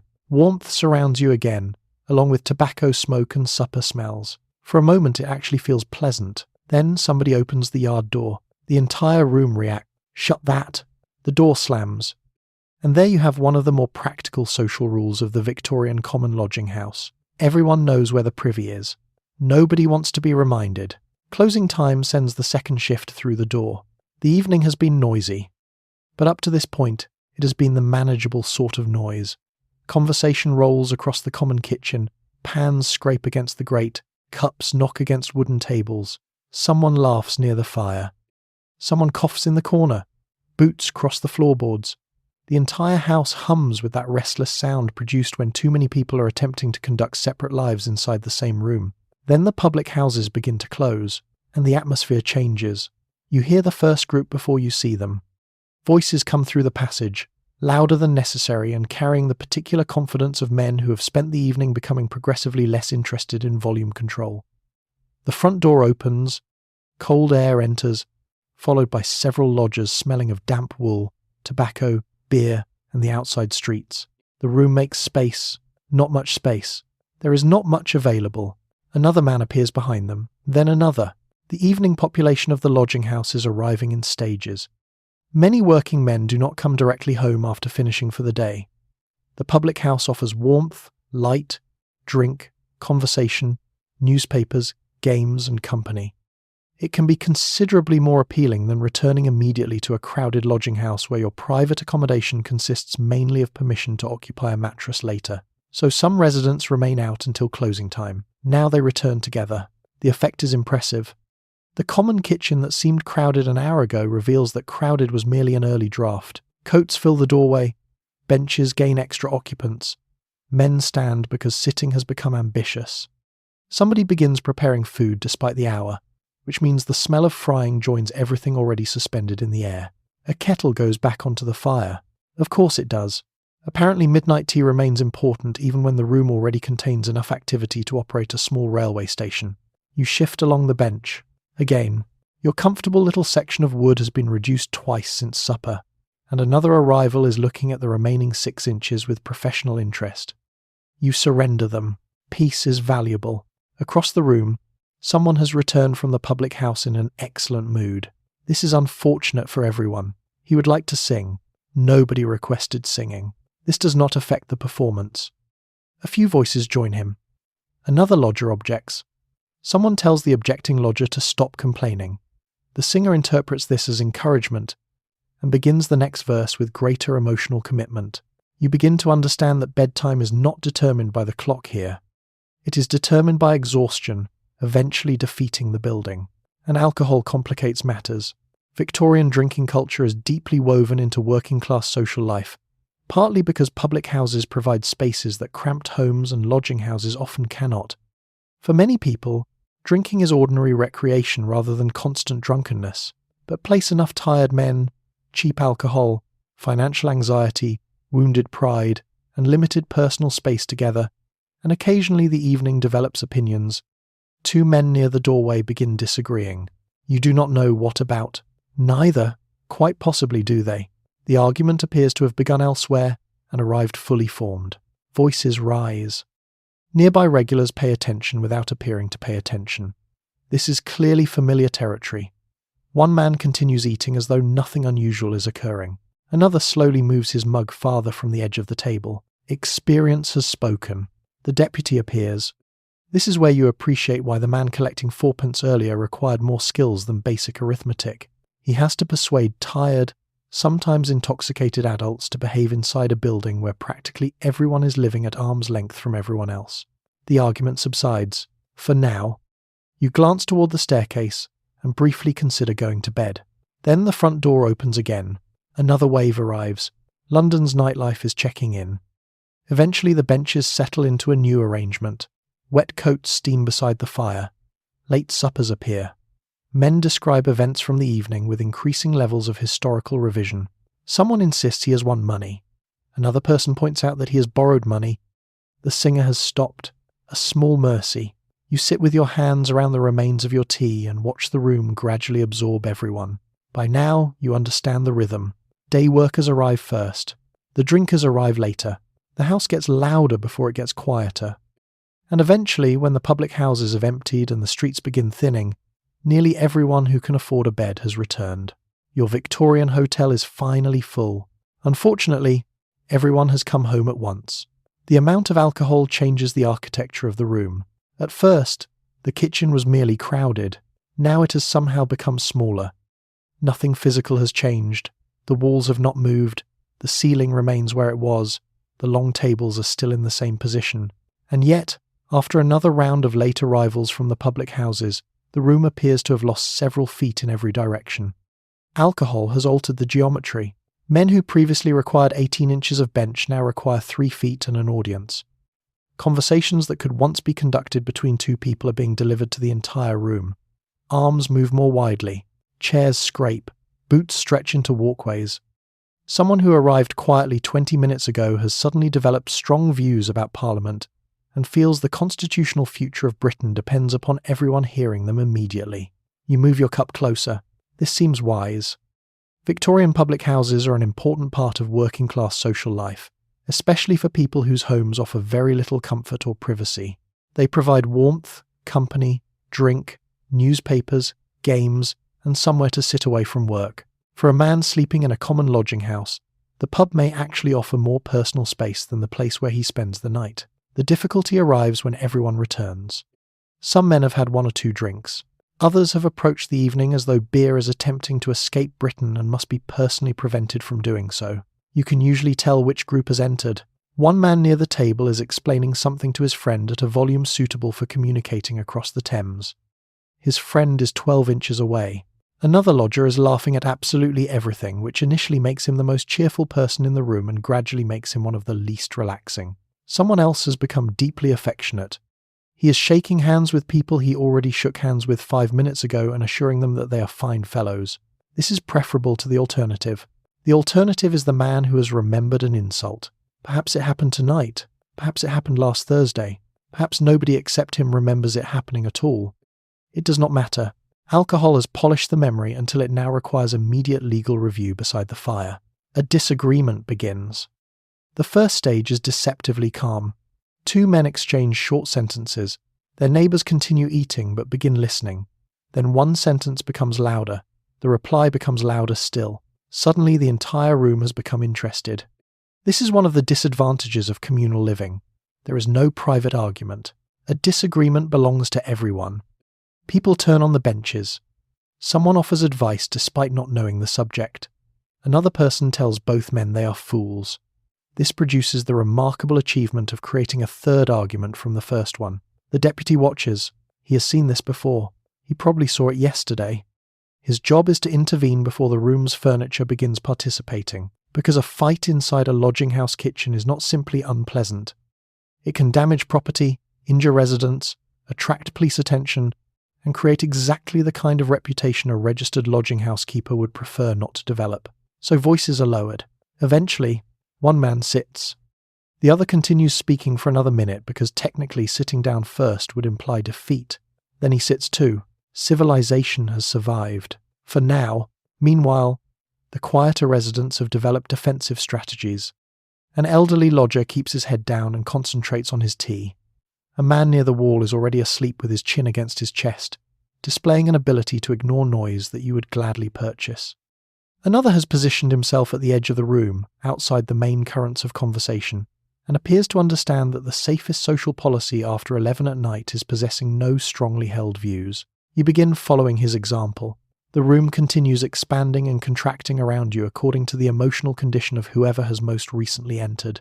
A cheerful drunk makes the place feel like a crowded party. An angry drunk makes it feel like a corridor during a fire drill. A sleepy drunk simply occupies twice the normal amount of bench, and still the kettle boils. Still supper is cooked. Still men come and go. This is not exceptional enough to stop the evening. Eventually the alcohol begins losing its argument with exhaustion. Voices soften, heads dip. The men who were loudly reorganising British politics half an hour ago are now staring into the fire. The room seems larger again. Nothing has moved. People have simply become tired. You finish the last of your tea and look toward the staircase. Perhaps now you can finally sleep. Then someone near the door begins singing. The architecture changes again. The staircase is your first physical examination. Eventually you decide to go upstairs. This sounds simple. You have been sitting in the common kitchen for hours. The fire is sinking lower. The loudest conversations are finally losing momentum. Several men have already disappeared toward the sleeping rooms. and your body has begun sending increasingly firm messages that horizontal existence would now be appreciated. So you stand. Immediately, somebody has to move his legs. Then another person has to move a chair. Then you squeeze between the end of the table and a man who has fallen asleep sitting upright and appears determined to remain there until the British Empire collapses around him. At last, you reach the staircase. You look up. The staircase looks back. It is narrow, steep, dimly lit, and polished by years of boots rather than any deliberate attempt at interior design. The treads may be worn toward the centre. The handrail, if there is one, has been touched by enough people to possess a finish no carpenter originally intended. Your first mistake would be assuming everyone using the stairs is moving in the same direction. They are not. One lodger is coming down because he has forgotten something. Another is going up. A third has stopped halfway to conduct a conversation with somebody below. The staircase is therefore less a method of reaching another floor and more a temporary negotiation between gravity and several adults. You begin climbing. Carefully. Your boots are not ideal for this. They have spent the evening drying near the fire, but the soles still carry the memory of the wet streets outside. Every step creaks beneath your weight. The light becomes weaker as you rise. Common lodging houses were often densely occupied buildings, adapted to fit large numbers of beds into available space. Corridors and staircases were functional rather than generous. Your fourpence has purchased shelter, not sweeping architectural transitions. There is no broad hotel staircase, no carpet softening your steps, no tasteful wall lighting, no brass sign reading bedrooms this way. The bedrooms are this way because everybody else is going this way. Halfway up, someone begins descending. He is larger than you. The staircase is not large enough for both of you to discover this comfortably. You turn sideways. He turns slightly less sideways. There follows several seconds of intimate Victorian diplomacy, during which neither person wishes to retreat an entire flight of stairs. Eventually you pass. Your coat brushes the wall. His shoulder brushes yours. You have now become better acquainted than either of you intended. You continue upward. Behind you comes another set of footsteps. Fast footsteps. Too fast. You resist the instinct to look around, because concentrating on your own feet suddenly feels like a worthwhile hobby. The owner of the footsteps is one of the men who returned from the public house earlier. Alcohol has given him a wonderfully optimistic relationship with balance. He begins climbing as though stairs are merely a rumour. One foot lands heavily, then another. A hand catches the rail. There is a pause. You keep moving. A tumble here would not simply be embarrassing. Victorian medicine is waiting downstairs somewhere in the future, and you have absolutely no desire to meet it because you attempted a staircase after midnight. At the landing, the air changes. The kitchen's heat fades behind you. The smell of food weakens. In its place comes the heavier atmosphere of sleeping quarters. Old bedding, damp clothing, tobacco, human breath, timber, dust. You are close. A narrow passage leads toward the dormitory. Doors open and close. Someone coughs behind one. Somewhere farther along, a bed frame gives a long metallic complaint. You glance back toward the staircase. Another lodger is climbing now, carrying boots in one hand and using the other to steady himself against the wall. He looks exhausted. Everybody looks exhausted, and that is perhaps the strange mercy of the staircase. However awkward it is, however steep, however dark, everybody climbing it is heading toward the same small reward. A bed. Not necessarily a good bed, not necessarily a clean bed, but a bed. You reach the top and straighten yourself. Congratulations. You have passed the first physical examination of the night. No bones broken, no teeth lost, no doctor required. Unfortunately, now you have to see where you are sleeping. Your bed has a number because personality is extra. You reach the dormitory and locate your assigned bed. Not your room, your bed. That distinction is going to become increasingly important over the next few minutes. There is no door to unlock, no private space waiting behind it, no little brass number attached to a bedroom that belongs to you until morning. Instead, the number on your ticket corresponds to one narrow bed among many arranged across a large sleeping room. You find it. There it is, your entire private estate. Perhaps the frame is iron, perhaps wood. Either way, it has been designed according to a philosophy of accommodation that values horizontal human storage considerably more than atmosphere. A mattress lies across it, a pillow waits at one end, bedding covers the rest. At first glance, everything required for sleep appears to be present. This is exactly how the bed gains your confidence. Contemporary accounts of cheap London lodging houses describe lodgers being assigned numbered sleeping places, sometimes receiving tickets showing exactly which bed belonged to them for the night. The system is practical. When dozens of strangers are arriving at different hours and paying only a few pence each, the deputy cannot rely on everyone wandering upstairs and choosing whatever mattress speaks to them spiritually. Bed number, lodger, done. It is essentially hotel room allocation stripped of every unnecessary luxury, including the room. You stand beside your bed and look around. There are rows of others, some already occupied. A man nearby has gone to sleep fully committed to the process, one arm hanging over the side while his boots remain underneath. Another lodger is taking off his coat. Someone farther down the room is arranging clothing beneath his pillow. A late arrival enters behind you, studies his own ticket, and begins searching the numbers. There is something faintly institutional about it. The room does not care who you are. Downstairs you may have been a dock worker, street seller, carpenter, porter, hawker, soldier, labourer, or man currently describing himself as temporarily between opportunities. Up here you are a number beside another number. Victorian bureaucracy has tucked you in. The numbered system has obvious advantages. It prevents arguments over which bed was paid for. It lets the deputy know approximately where everyone should be.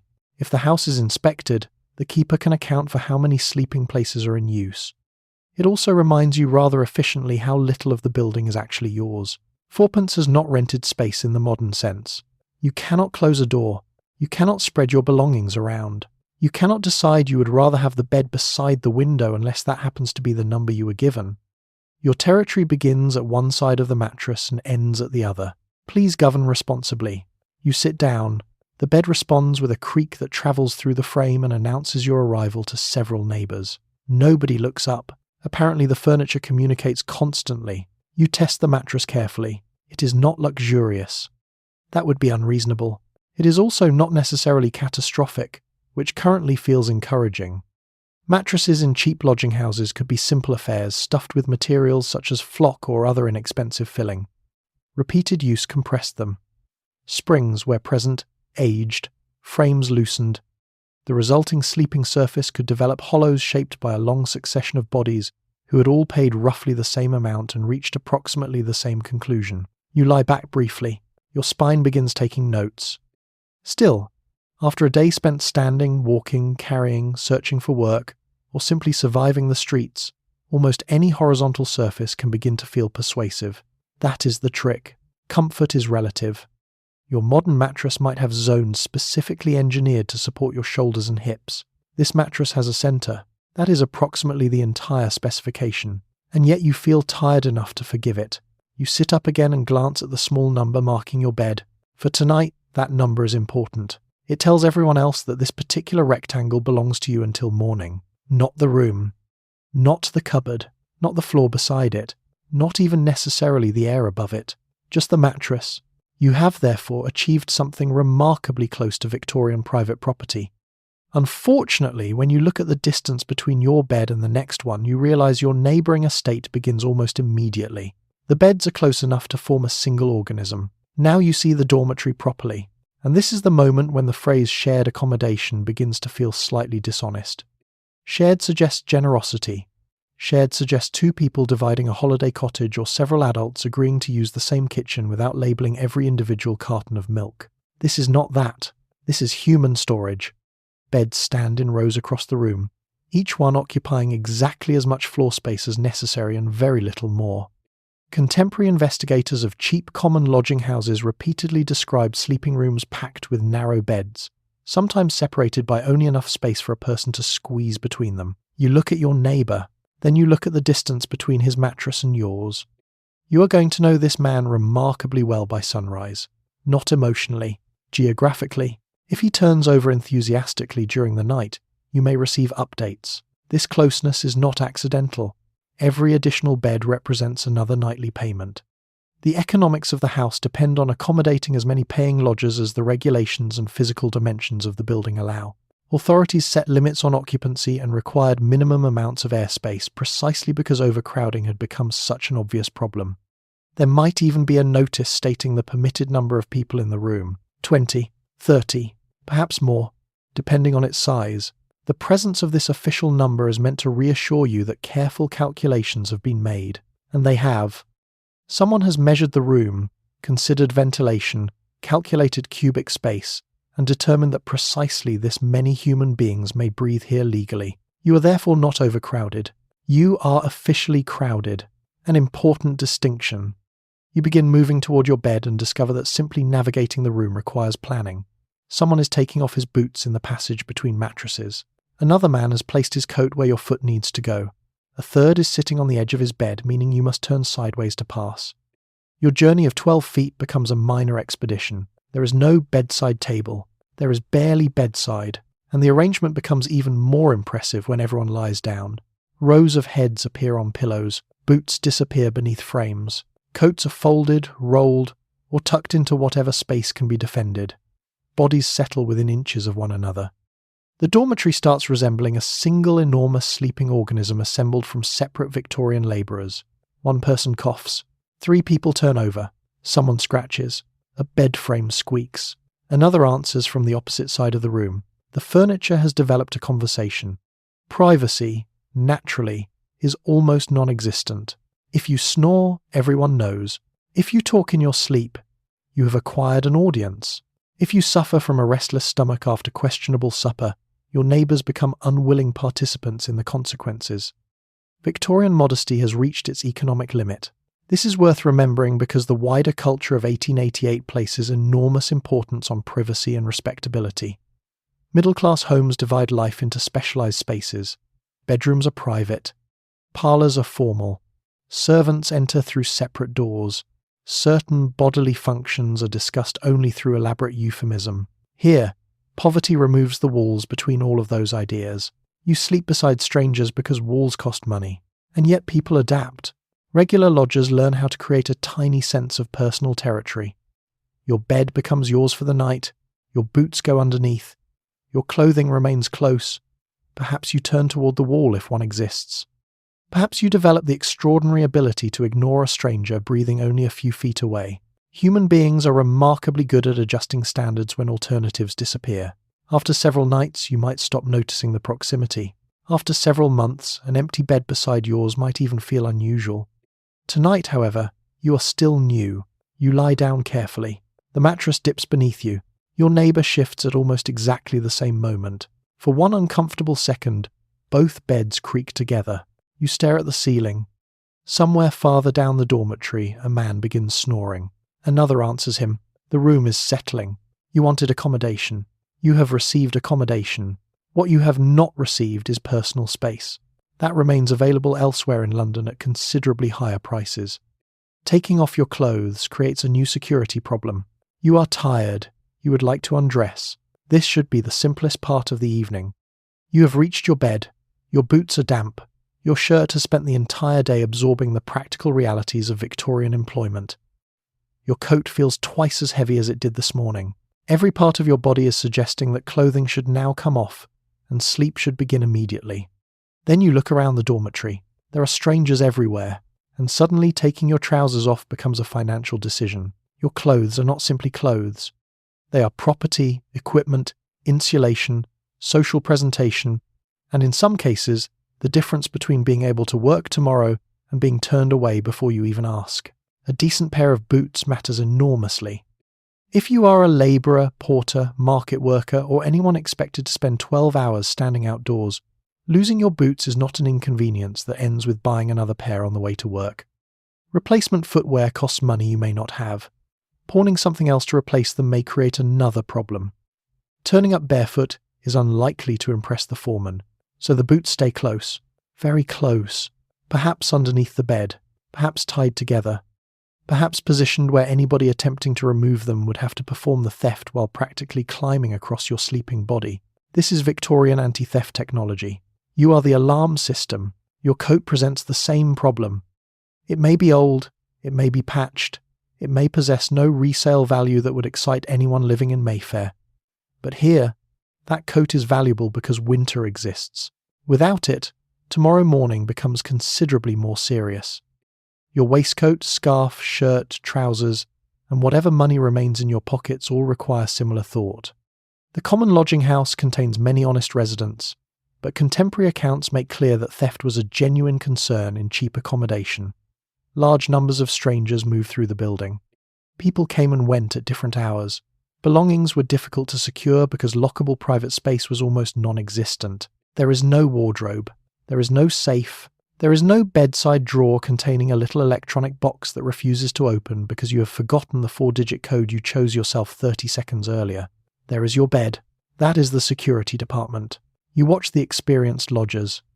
This is useful. One man takes off his coat, folds it carefully, and places it beneath his head. Another rolls clothing into a bundle and pushes it under the pillow. Boots disappear beneath bedsteads. Small valuables remain inside pockets that are then incorporated into whatever arrangement makes them hardest to reach without waking the owner. Nobody announces what he is doing. Everyone understands. You begin copying them. The coat goes beneath the pillow. Your waistcoat joins it. Your remaining coins are checked. Still there. You check again because poverty encourages excellent accounting habits. Still there. The trousers create a more delicate question. You would very much like to remove them. You would also very much like to own trousers tomorrow. Eventually you decide that if they come off, they are joining the pillow arrangement. You fold them. Now your pillow has become approximately 40% clothing and 60% suspicion. Surprisingly, this makes it more comfortable. Victorian innovation continues. You place your boots where you can reach them immediately. Perhaps one foot rests lightly against them. Perhaps you simply memorize their position because you have already become the kind of person who expects to wake at 3 a.m. and conduct an emergency footwear audit. Around you, the dormitory continues settling. Someone coughs. Someone pulls a blanket higher. A man nearby has apparently decided not to undress at all and lies down in most of his clothing. This may be partly warmth, partly convenience, partly security, and partly the natural conclusion reached when getting ready for bed requires the tactical planning of a bank transfer. You begin to understand him. In your own century, bedtime involves becoming comfortable. Here, bedtime involves balancing comfort against risk.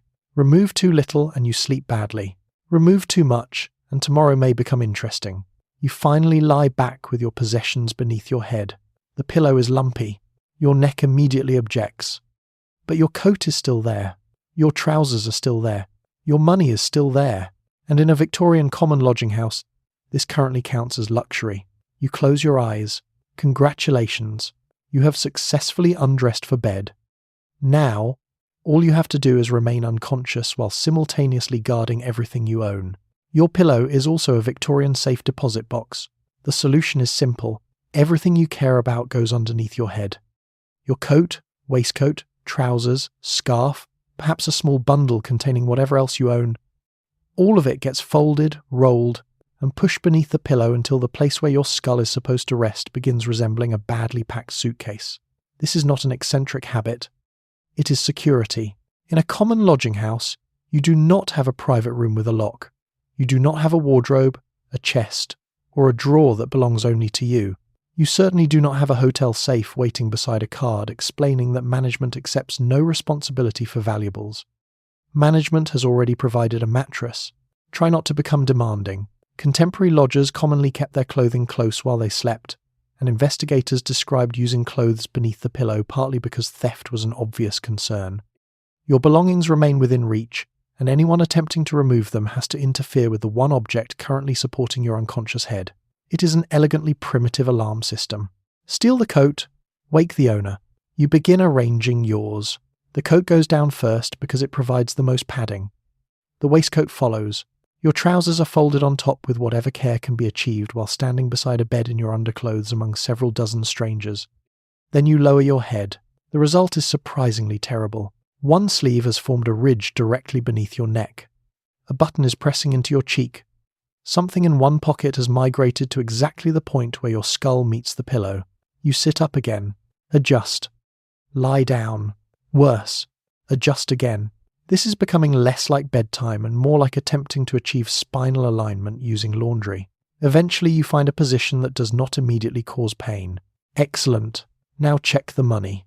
Your fingers locate the pocket where your remaining coins are kept. Still there. You settle back. Then you check again. Still there. You are beginning to understand why people living precariously can become extraordinarily attentive to possessions that would appear insignificant to someone wealthier. A few pennies may decide tomorrow's food. Your coat may decide whether you can work in rain. Your boots may determine whether you can work at all. Your trousers require no explanation. Everything around your head, therefore, has value far beyond what a pawnbroker might offer for it. This creates a strange reversal. In a wealthy Victorian bedroom, the pillow exists to provide comfort while servants and locked doors protect the property. Here, the property provides the pillow, and you are the servant, owner, security guard, and sleeping guest simultaneously. Very efficient. Around you, other lodgers perform similar routines. Clothes are tucked under pillows. Boots are pushed beneath frames. Small bundles are positioned close to hands. Some men sleep partly dressed, especially when the room is cold or they expect to leave before dawn. A regular lodger probably thinks very little about any of this. The routine has become automatic. Boots there, coins here, coat under head. Sleep. You, however, are still aware of every movement in the room. A man walks between the beds. Your eyes open. He keeps walking. Someone bends near a neighbouring bed. You watch. He is retrieving his own boot. Apparently, you close your eyes again. Then a floorboard creaks. Eyes open. This is going beautifully. The difficulty is obvious. You need sleep because tomorrow may involve hours of physical work, walking, lifting, standing, or searching for employment. But protecting your possessions encourages exactly the kind of alertness that makes sleep difficult. You therefore have to develop trust without actually trusting anyone. This is a sophisticated psychological position for fourpence a night. Gradually, exhaustion helps. The sounds of the dormitory become less distinct. Footsteps stop attracting your attention. The creaking beds merge into the background.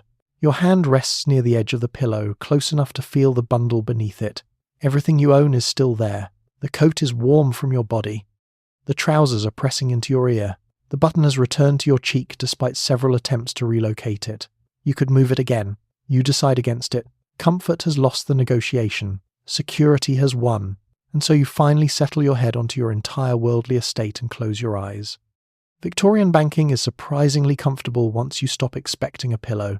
The sheets have met more people than you have. Now we come to the bedding. This is where optimism needs to become very disciplined. At first glance, the bed appears complete. There is a mattress beneath you, a pillow near your head, sheets of some description, and a blanket or rug drawn across the top. Technically, every major component required for sleep is present. Do not inspect them too enthusiastically.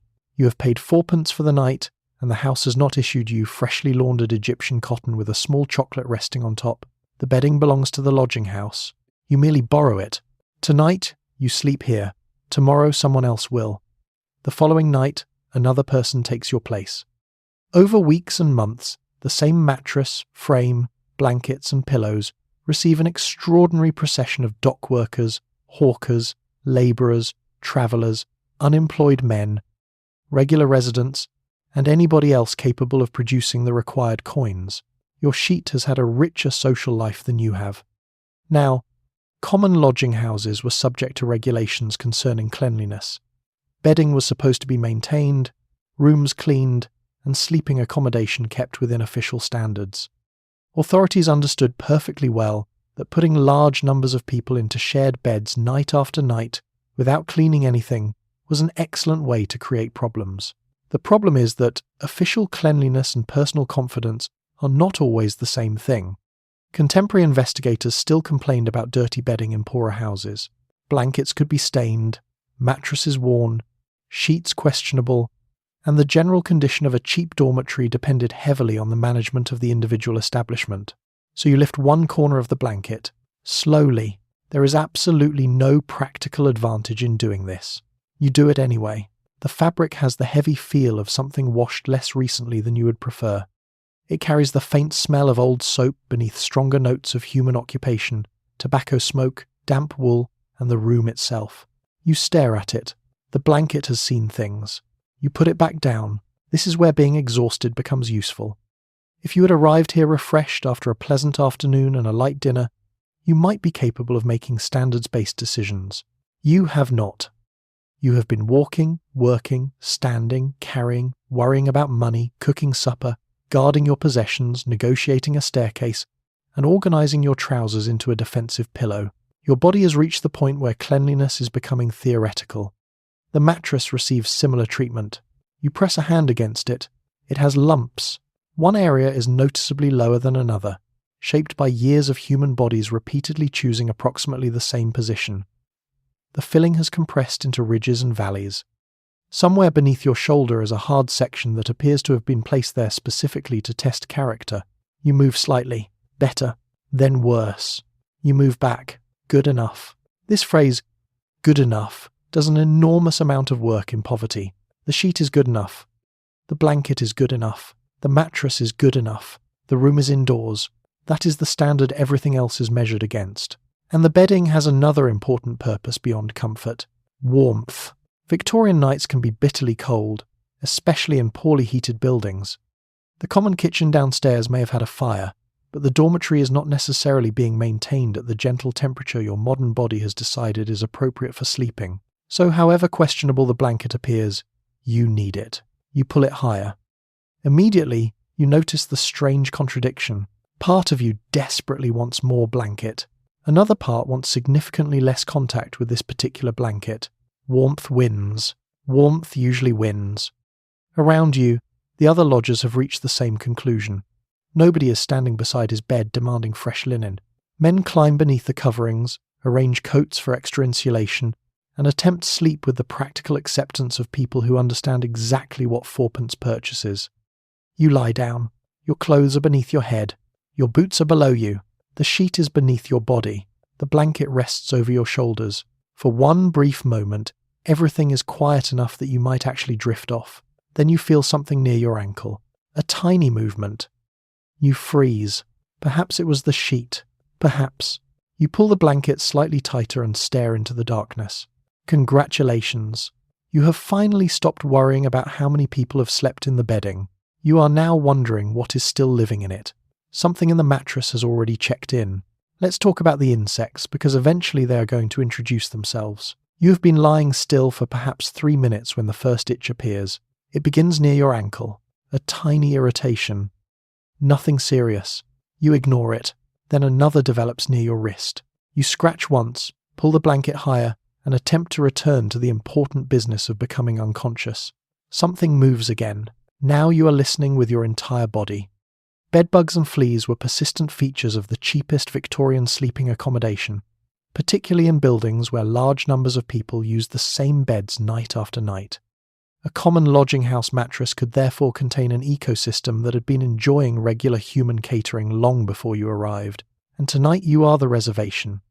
The bedbug is particularly well suited to this environment. It hides during the day in cracks in wooden frames, seams in mattresses, gaps in walls and other dark little spaces around the bed. Then, when everything becomes quiet and warm bodies settle down for the night, it emerges. Very efficient. No advertising required. You are already here. A contemporary investigator sleeping in an East End lodging house in the 1880s described spending part of the night dealing with vermin in the sleeping room. These were not necessarily rare horror stories from uniquely dreadful buildings. Complaints about bugs and fleas appear repeatedly in descriptions of poorer lodging house accommodation. The problem is wonderfully difficult to solve. Imagine attempting pest control in a room containing dozens of beds, filled every night by different people carrying clothing, blankets, bags, and occasionally their own passengers from previous lodging houses. You clean one mattress, someone arrives from another house. The population is refreshed. Victorian hospitality has invented a loyalty program nobody wanted. You feel another bite. This time you sit up. Your neighbour does not react. He is asleep. Either his bed contains fewer insects or, more impressively, he has simply reached a stage of exhaustion where being slowly eaten does not qualify as sufficient reason to wake. You envy him. You inspect the sheet in the darkness. This accomplishes almost nothing. Gaslight from the passage barely reaches the bed. The dormitory is dim. Whatever is crawling around is small, quick, and substantially more familiar with the mattress than you are. You slap at the bedding. Nothing. You lie back down. Immediately something touches your leg. Excellent. There may be fleas as well. Fleas are perfectly happy to travel on clothing and bedding and can move between people with admirable enthusiasm. Lice present another concern in crowded accommodation. particularly where clothing is worn repeatedly and washing facilities are limited. You are therefore not dealing with one enemy. You are hosting a conference, and this is where your earlier security arrangements become inconvenient. Your clothing is underneath your pillow because you do not want it stolen. But if insects are moving through the bedding, placing your entire wardrobe directly beside your head suddenly feels less strategically brilliant. You consider moving it. Where? The floor? Now theft becomes easier. The bed frame? Now anything crawling there receives a direct transport service into tomorrow's coat. You leave everything where it is. Victorian survival is often less about solving problems than choosing which problem you would prefer to continue having. Around the room, scratching begins. One man shifts violently beneath his blanket. Another mutters something. Someone slaps his mattress hard enough to make the frame rattle. Nobody needs to ask what is happening. The insects have begun the night shift. The truly impressive thing is how ordinary this can become. People who sleep in these conditions regularly develop methods. Clothes may be shaken, bedding may be inspected. In better managed houses, attempts are made to clean rooms, treat beds, and reduce infestations. Regulations concerning cleanliness exist partly because authorities understand how quickly vermin can spread in crowded lodging houses, but completely eliminating them is another matter. Your mattress contains seams, the bed frame contains cracks, the walls contain gaps. The building itself appears to have been designed by an insect property developer. You scratch your shoulder, then your ankle again. Now your scalp feels itchy, although this may simply be imagination joining the evening. That is the worst part. Once you know insects might be present, every hair touching your skin becomes suspicious. Every fold in the sheet becomes a suspect. Every tiny sensation receives a full investigation. You pull the blanket up around your neck despite understanding that this does absolutely nothing. It feels defensive. That is enough.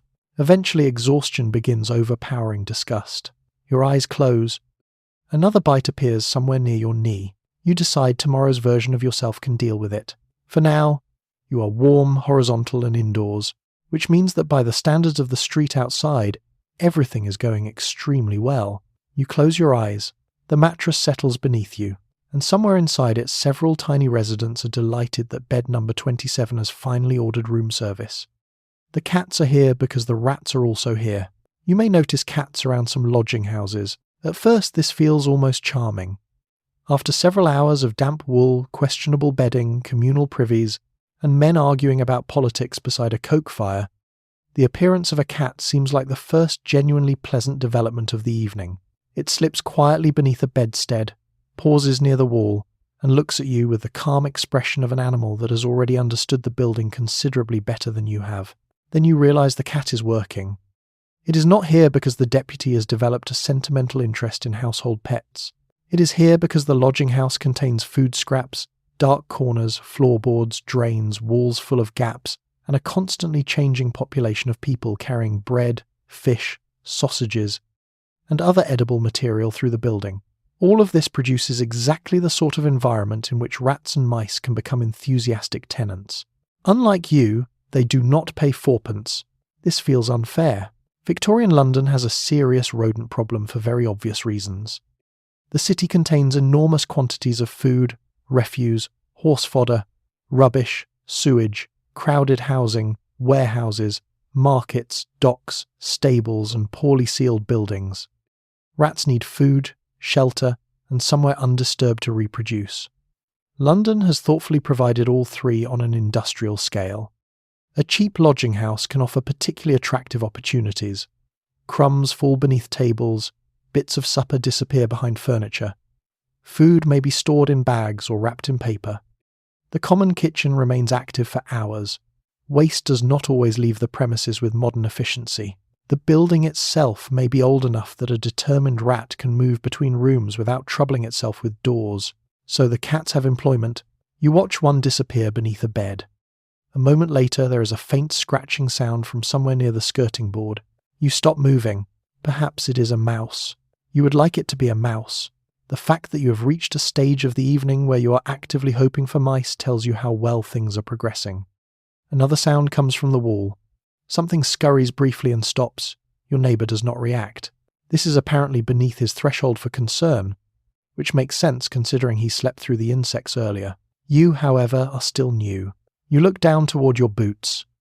This suddenly feels important. Your boots contain feet during the day, but during the night they are simply two dark, warm little caves sitting beneath the bed. You briefly imagine reaching into one tomorrow morning and discovering that another resident has selected it as a studio apartment. You move the boots closer.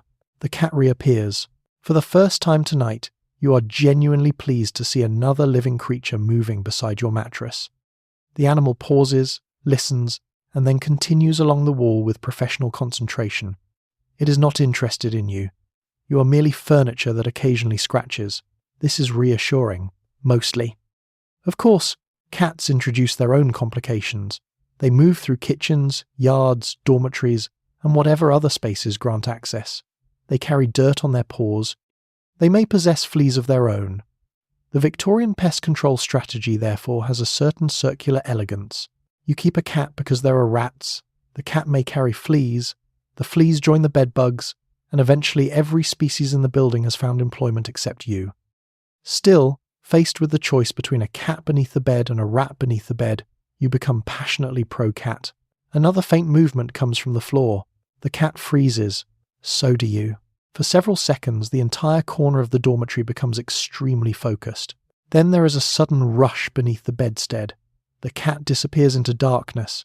Something smaller, or possibly not smaller enough, races behind the wall. Silence returns. You decide not to investigate. That decision is becoming one of your strongest survival skills. You pull the blanket higher and attempt to settle again. Around you, the room continues its nightly orchestra of snoring, coughing, scratching, creaking frames, and distant footsteps. Somewhere below, a door closes. Somewhere near your head, an insect continues negotiations with your scalp, and somewhere underneath the beds, the lodging house cat has resumed its patrol. You came here expecting somewhere to sleep. Instead, you have entered an entire ecosystem. The bedbugs have the mattress, the rats have the walls, the cats have the floor. You have bed number 27. For fourpence, everyone seems reasonably satisfied. The air becomes a shared human project. The room fills. One bed after another requires an occupant. Boots are pushed underneath frames, coats are folded beneath heads, blankets rise around shoulders. The last few men come in from the corridor, find their numbered places, undress with varying levels of enthusiasm, and settle down. And with every new body, the atmosphere changes. At first, this is actually pleasant. The dormitory was cold when you arrived. Now 20 or 30 human beings are quietly producing heat, and the room begins warming without anyone adding another shovelful of fuel. Victorian central heating has arrived. It is everyone. Unfortunately, warmth is not the only thing everyone produces. You become aware of this slowly. The windows may provide ventilation, and common lodging house regulations did concern themselves with airspace and overcrowding because authorities understood that packing people into badly ventilated rooms was unhealthy. But there is only so much a window can accomplish when a dormitory fills with exhausted adults who have spent the day working, walking through smoky streets, cooking beside fires, drinking in public houses, and wearing clothing that may not have seen a laundry for some time. The air grows heavier. You can almost feel it changing. Damp wool comes first. Several coats were still wet when their owners came upstairs, and now they are hanging from bed frames or folded nearby, slowly releasing the day's London weather into the room. Then there are the boots, dozens of pairs. Leather, mud, sweat, street dirt, and the accumulated results of walking through an urban environment shared by enormous numbers of horses. Your own boots are underneath your bed, so morally you are in no position to complain. Nevertheless, you complain internally. Then comes tobacco. Some men have been smoking downstairs for hours. The smoke remains in their clothing, hair, and whiskers. The common kitchen has already seasoned everyone thoroughly, and now the dormitory receives the results. Add human perspiration. Add old blankets. Add mattresses. Add breath. Lots of breath. Every person in the room inhales and exhales roughly all night. An arrangement that normally seems harmless until you place enough people close together and shut the doors. You begin to understand why Victorian reformers became so obsessed with cubic feet of air. There is something deeply unsettling about discovering that bureaucracy has calculated how much atmosphere you are legally entitled to. You lie on your mattress and imagine an inspector measuring the room. Length, width, height, Number of lodgers. Excellent. You have been allocated sufficient oxygen according to regulation. Try not to use yours too quickly. The strange thing is that the room also becomes quieter as the air becomes worse. People settle. Conversations fade. The men who were arguing downstairs are now lying beneath blankets. The singer has finally surrendered to sleep. Movement becomes occasional rather than constant. And this should be peaceful. Except now you can hear everybody breathing. One man breathes slowly through his mouth. Another produces a faint whistle. Somebody near the far wall has a blocked nose and is attempting to overcome it through determination alone. Then there is the coughing, a short cough near the door, another from beside the window, a deeper one somewhere behind you. In 1888, crowded sleeping rooms are not merely unpleasant, they can be dangerous. Tuberculosis and other respiratory illnesses flourish where people live closely together, particularly when ventilation is poor and bodies are already weakened by inadequate food, exhausting work, cold, and unstable housing. The people around you do not know who is infectious. You do not know whether the man coughing nearby has a cold, chronic bronchitis, tuberculosis, irritation from smoke, or simply London's entire atmosphere lodged inside his lungs. There is no test available tonight. There is certainly no air purifier humming discreetly in the corner. You simply share the heat, the smells, the sounds, the air, everything. This is perhaps what feels strangest to your modern instincts. At home, air seems private because rooms are private. You shut a bedroom door and unconsciously assume that whatever is inside belongs mostly to you. Here, nothing does. Not the room, not the furniture, not the bedding, not even the atmosphere. The man beside you turns over and exhales heavily. You turn toward the other side. Unfortunately, another man is there. You face upward. This seems diplomatically neutral. The ceiling disappears into darkness above you. Around the dormitory, dozens of sleeping bodies continue their quiet work, warming and slowly exhausting the room at the same time. Eventually you stop noticing the smell. That may be adaptation. It may be exhaustion. Either way, it is helpful. Your breathing slows. Your eyes close, and you finally begin drifting towards sleep inside the most communal possession in the entire lodging house, the air itself. Every cough now feels personally relevant, and once your eyes adjust to the darkness, you begin hearing the coughs. At first, they are simply part of the room. One comes from near the window. Another answers from somewhere behind you. A man closer to the door clears his throat several times, settles, and then begins again with the deep, chesty persistence of someone whose lungs have spent years negotiating with coal smoke, damp weather, hard labour, tobacco, and Victorian London in general. You lie still. Suddenly every cough feels much nearer than it did downstairs. This is because it is. Your neighbour may be only a few feet away, perhaps less. The beds are close, the room is full, and the entire dormitory is breathing the same warm, increasingly exhausted air. There is nowhere to move without exchanging one coughing stranger for another. In 1888, this matters. Tuberculosis, commonly called consumption, remains one of the great killers of the Victorian period. It spreads most readily through prolonged close contact when an infected person coughs, speaks, or breathes in poorly ventilated surroundings. Crowded housing creates exactly the conditions the disease prefers. You have accidentally booked excellent accommodation for tuberculosis. The people around you do not understand transmission in the modern detail that you do. By the late 19th century, ideas about disease are changing rapidly, and Robert Koch identified the bacterium responsible for tuberculosis in 1882. But scientific discovery does not instantly rebuild lodging houses, cure patients, improve diets, or place antibiotics in a cabinet downstairs. There are no antibiotics. Those are still decades away. So if the man beside you really does have consumption, the medical possibilities remain limited. Rest may be recommended. Fresh air may be recommended. Better food may be recommended. All admirable suggestions if you possess money, space, time, and somewhere healthier to go. Your neighbour currently possesses bed number 28. The contrast would almost be funny if it were not so grim. A physician might tell a wealthier patient to leave London for cleaner air, perhaps spend time at the seaside or in the countryside, eat nourishing meals, avoid overwork, and recover somewhere peaceful. The man coughing beside you may need to be standing near the docks before sunrise, in the hope of earning enough money to sleep here again tomorrow. Rest is therefore scheduled for approximately now. Fresh air is available through a window several beds away. Nutrition depends on what he earned today. Victorian medicine has prescribed a lifestyle upgrade. Victorian poverty has declined the invitation. Another cough breaks through the room. You instinctively turn your face away. There is someone on that side too. You face upward again. The ceiling remains the healthiest person available. It is not only tuberculosis you might worry about.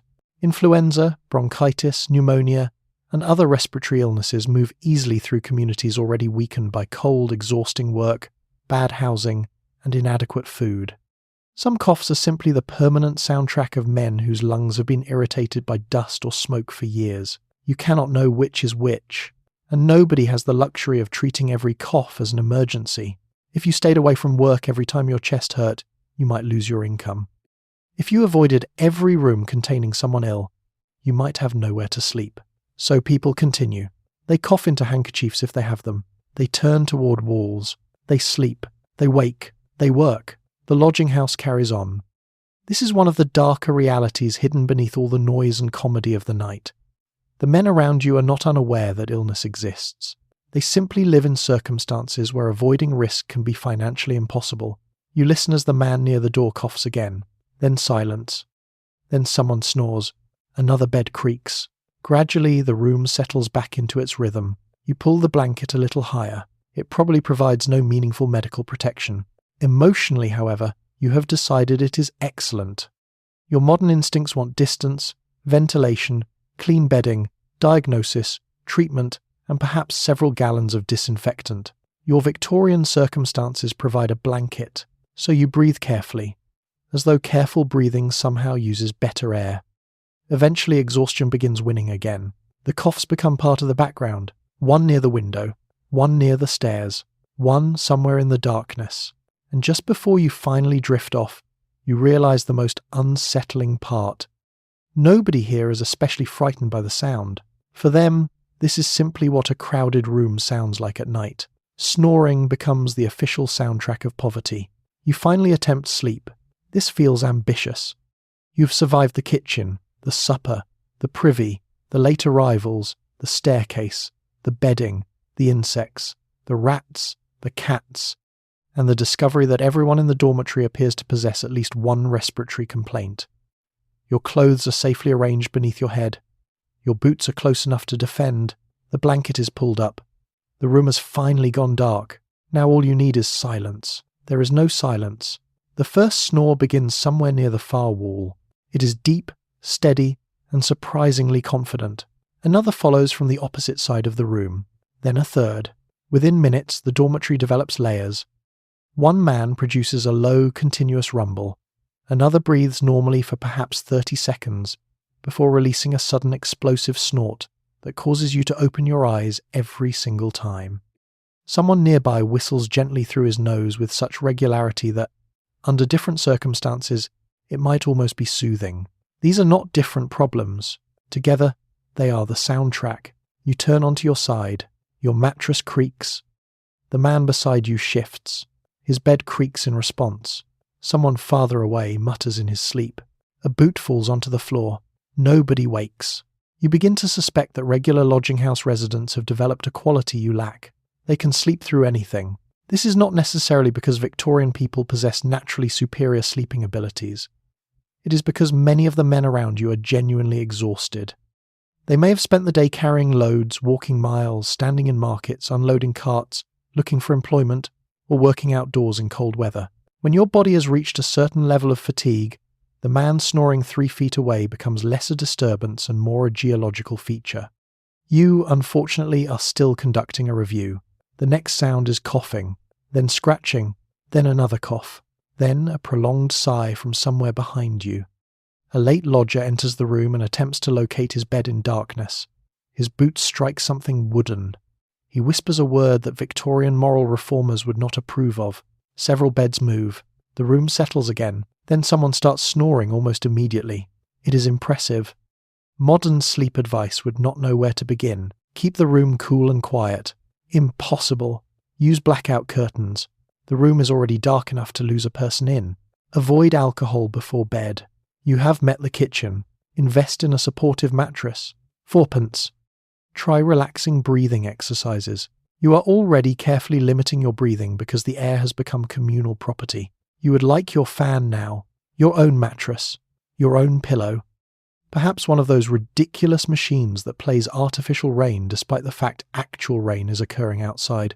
Instead, you receive Victorian white noise, snoring, coughing, floorboards, distant voices from the street, a cart rolling somewhere outside, the occasional horse, the house settling around dozens of bodies. The strange thing is that after a while, the individual noises begin merging. The first snore that seemed unbearable becomes predictable. The whistle beside you acquires rhythm. The creaks become ordinary. Even the coughing seems to move farther away as your thoughts slow. Your brain gives up trying to monitor everything. This is probably how people adapt to crowded sleeping spaces. The room does not become quieter. You simply stop expecting it to. That is a very different achievement. You close your eyes again. Someone snores. You wait for irritation. Very little arrives. Another man turns over. A bed frame groans. You remain still. Perhaps you are learning. Perhaps exhaustion has finally reached the part of your brain responsible for standards and switched it off. Either way, the room becomes less hostile. The noises blur together into a rough, uneven rhythm created by 30 people who have all spent the day doing something tiring enough to make this room acceptable. And there is something strangely human about it. Every cough belongs to someone with a tomorrow to face. Every snore belongs to someone tired enough to sleep through the rest. Every creaking bed contains a person who managed to find fourpence and get indoors before night. The dormitory may sound terrible, but it also sounds occupied, warm, alive. You breathe slowly. Your coat presses beneath your cheek. The blanket scratches slightly against your neck. Somewhere near the window, the loudest snorer pauses for several seconds. You notice immediately, then he begins again. Oddly, you are relieved. Everything is normal. Your eyes grow heavier. The room continues around you. And finally, against every reasonable expectation, the official soundtrack of Victorian poverty begins doing something remarkable. It sends you to sleep. A midnight argument requires no invitation. At some point downstairs, two voices rise above everything else. You hear them through the floorboards before you can make out the words. At first it sounds like ordinary disagreement. One man says something sharply. Another replies. A chair moves. Someone else laughs. Then the first voice becomes louder. You open your eyes.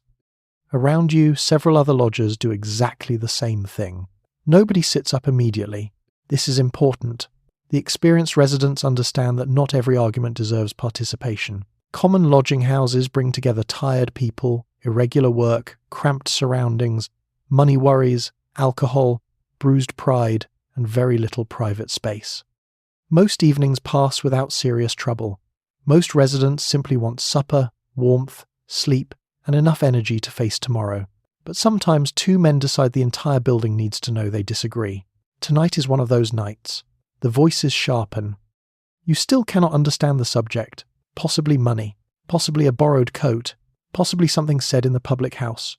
Possibly one man looked at another in a manner that has become increasingly offensive during the 30 minutes since it happened. Victorian masculinity occasionally treats wounded pride like a medical emergency. Someone downstairs says, "Leave it." This almost never ends an argument.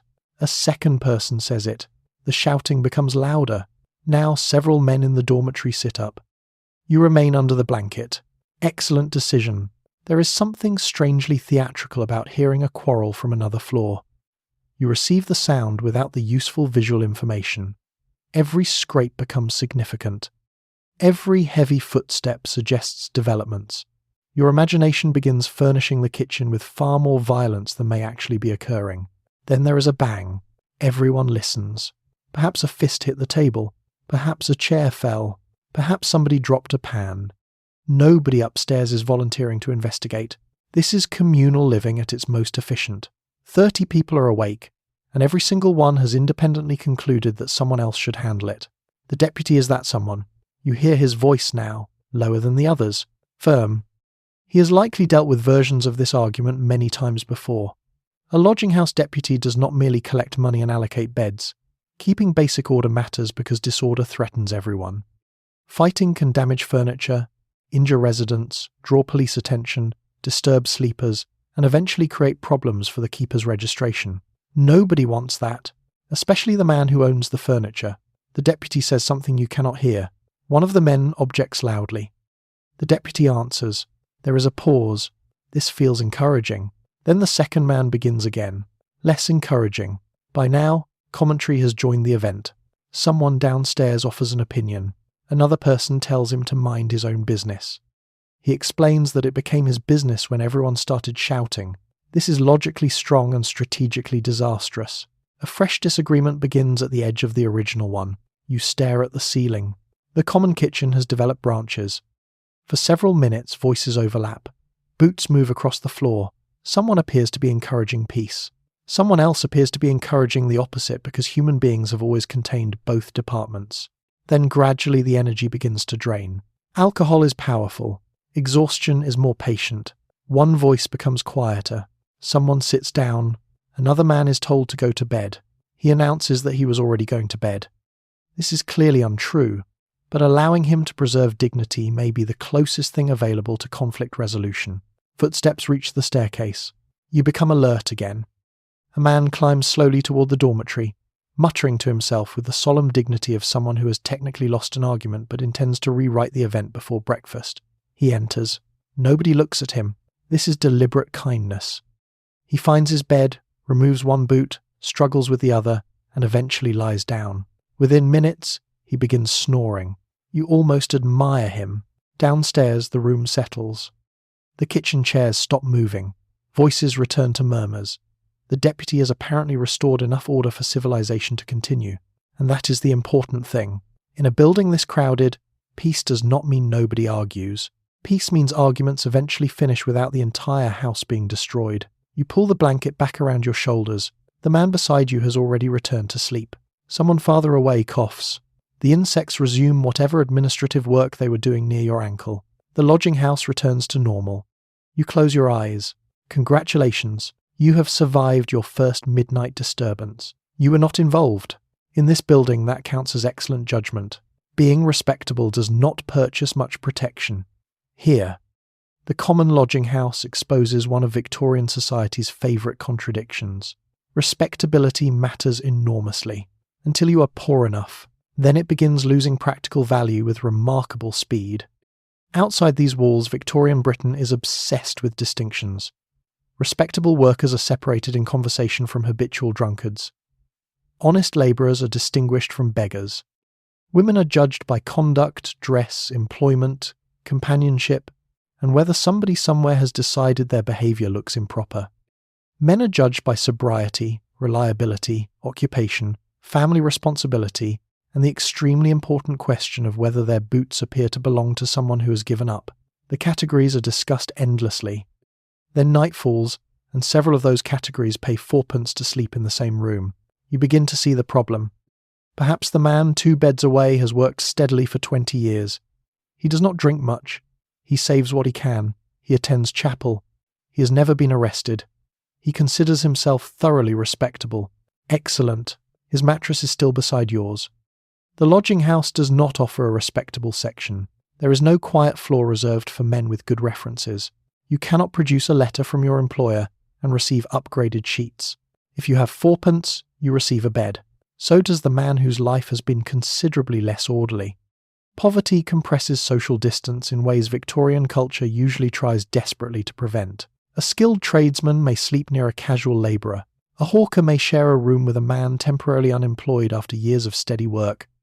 An elderly pensioner may eat beside someone who survives partly through begging. A traveller new to London may find himself beside a resident who knows every alley in the district and several policemen for reasons that remain unclear. They are not socially identical. They are simply equally indoors. And for many respectable working people, this could be deeply uncomfortable. The fear was not merely physical danger. Reputation itself mattered. Victorian society often treated poverty as though it contained moral information. If you lived in a notorious lodging house, outsiders might assume things about you. Employers could be suspicious. Charitable organisations might investigate your habits before deciding whether you deserved assistance. Reformers divided the poor into categories with the confidence of people who did not need to sleep beside them. Your circumstances therefore become evidence. You are poor, So someone asks why. You sleep here.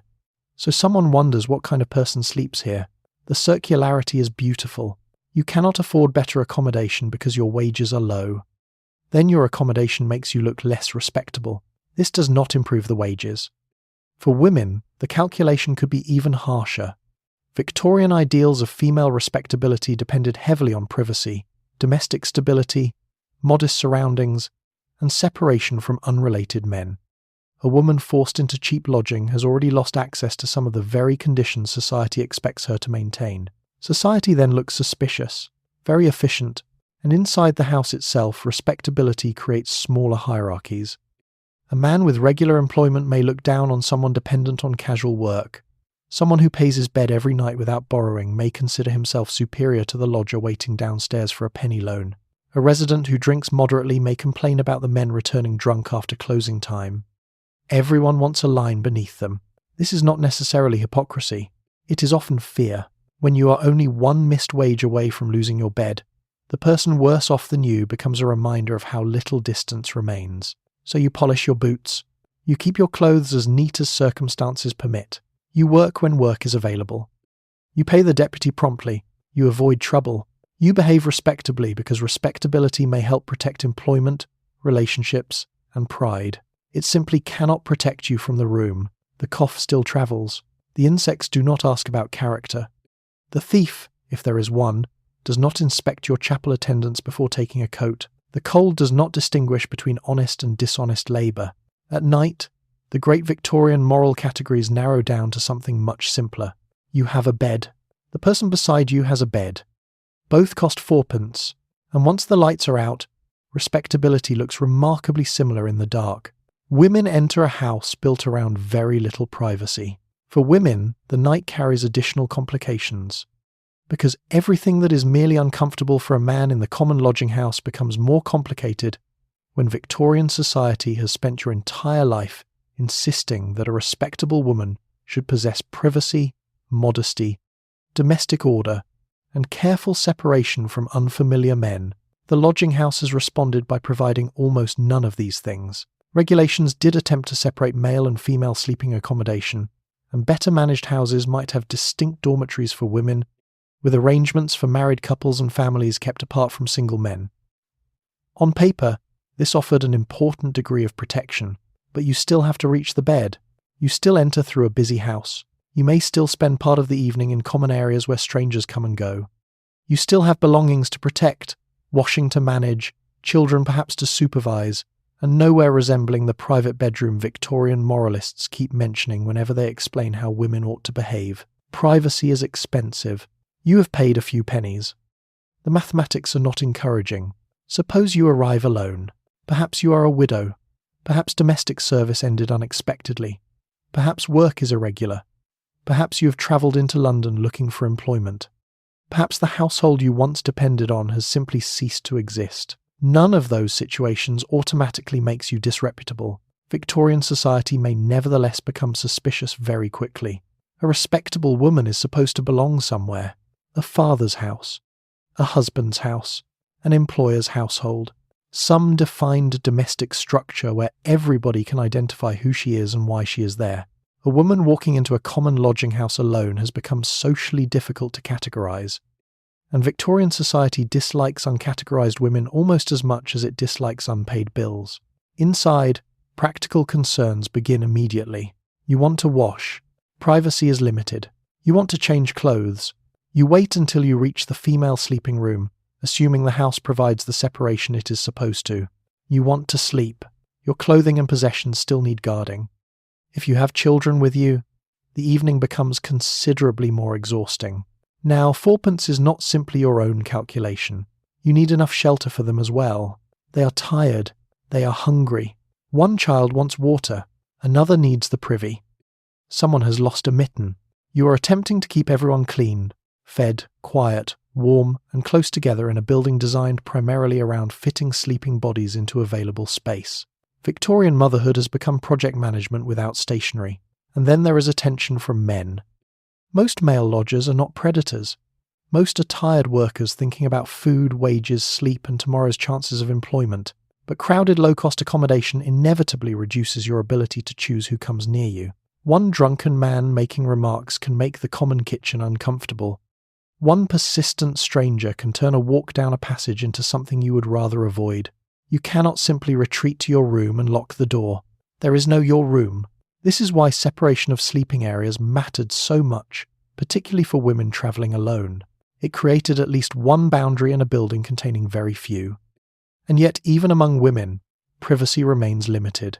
Beds may still be close together. Children may cry. Someone may be ill. Someone arrives late.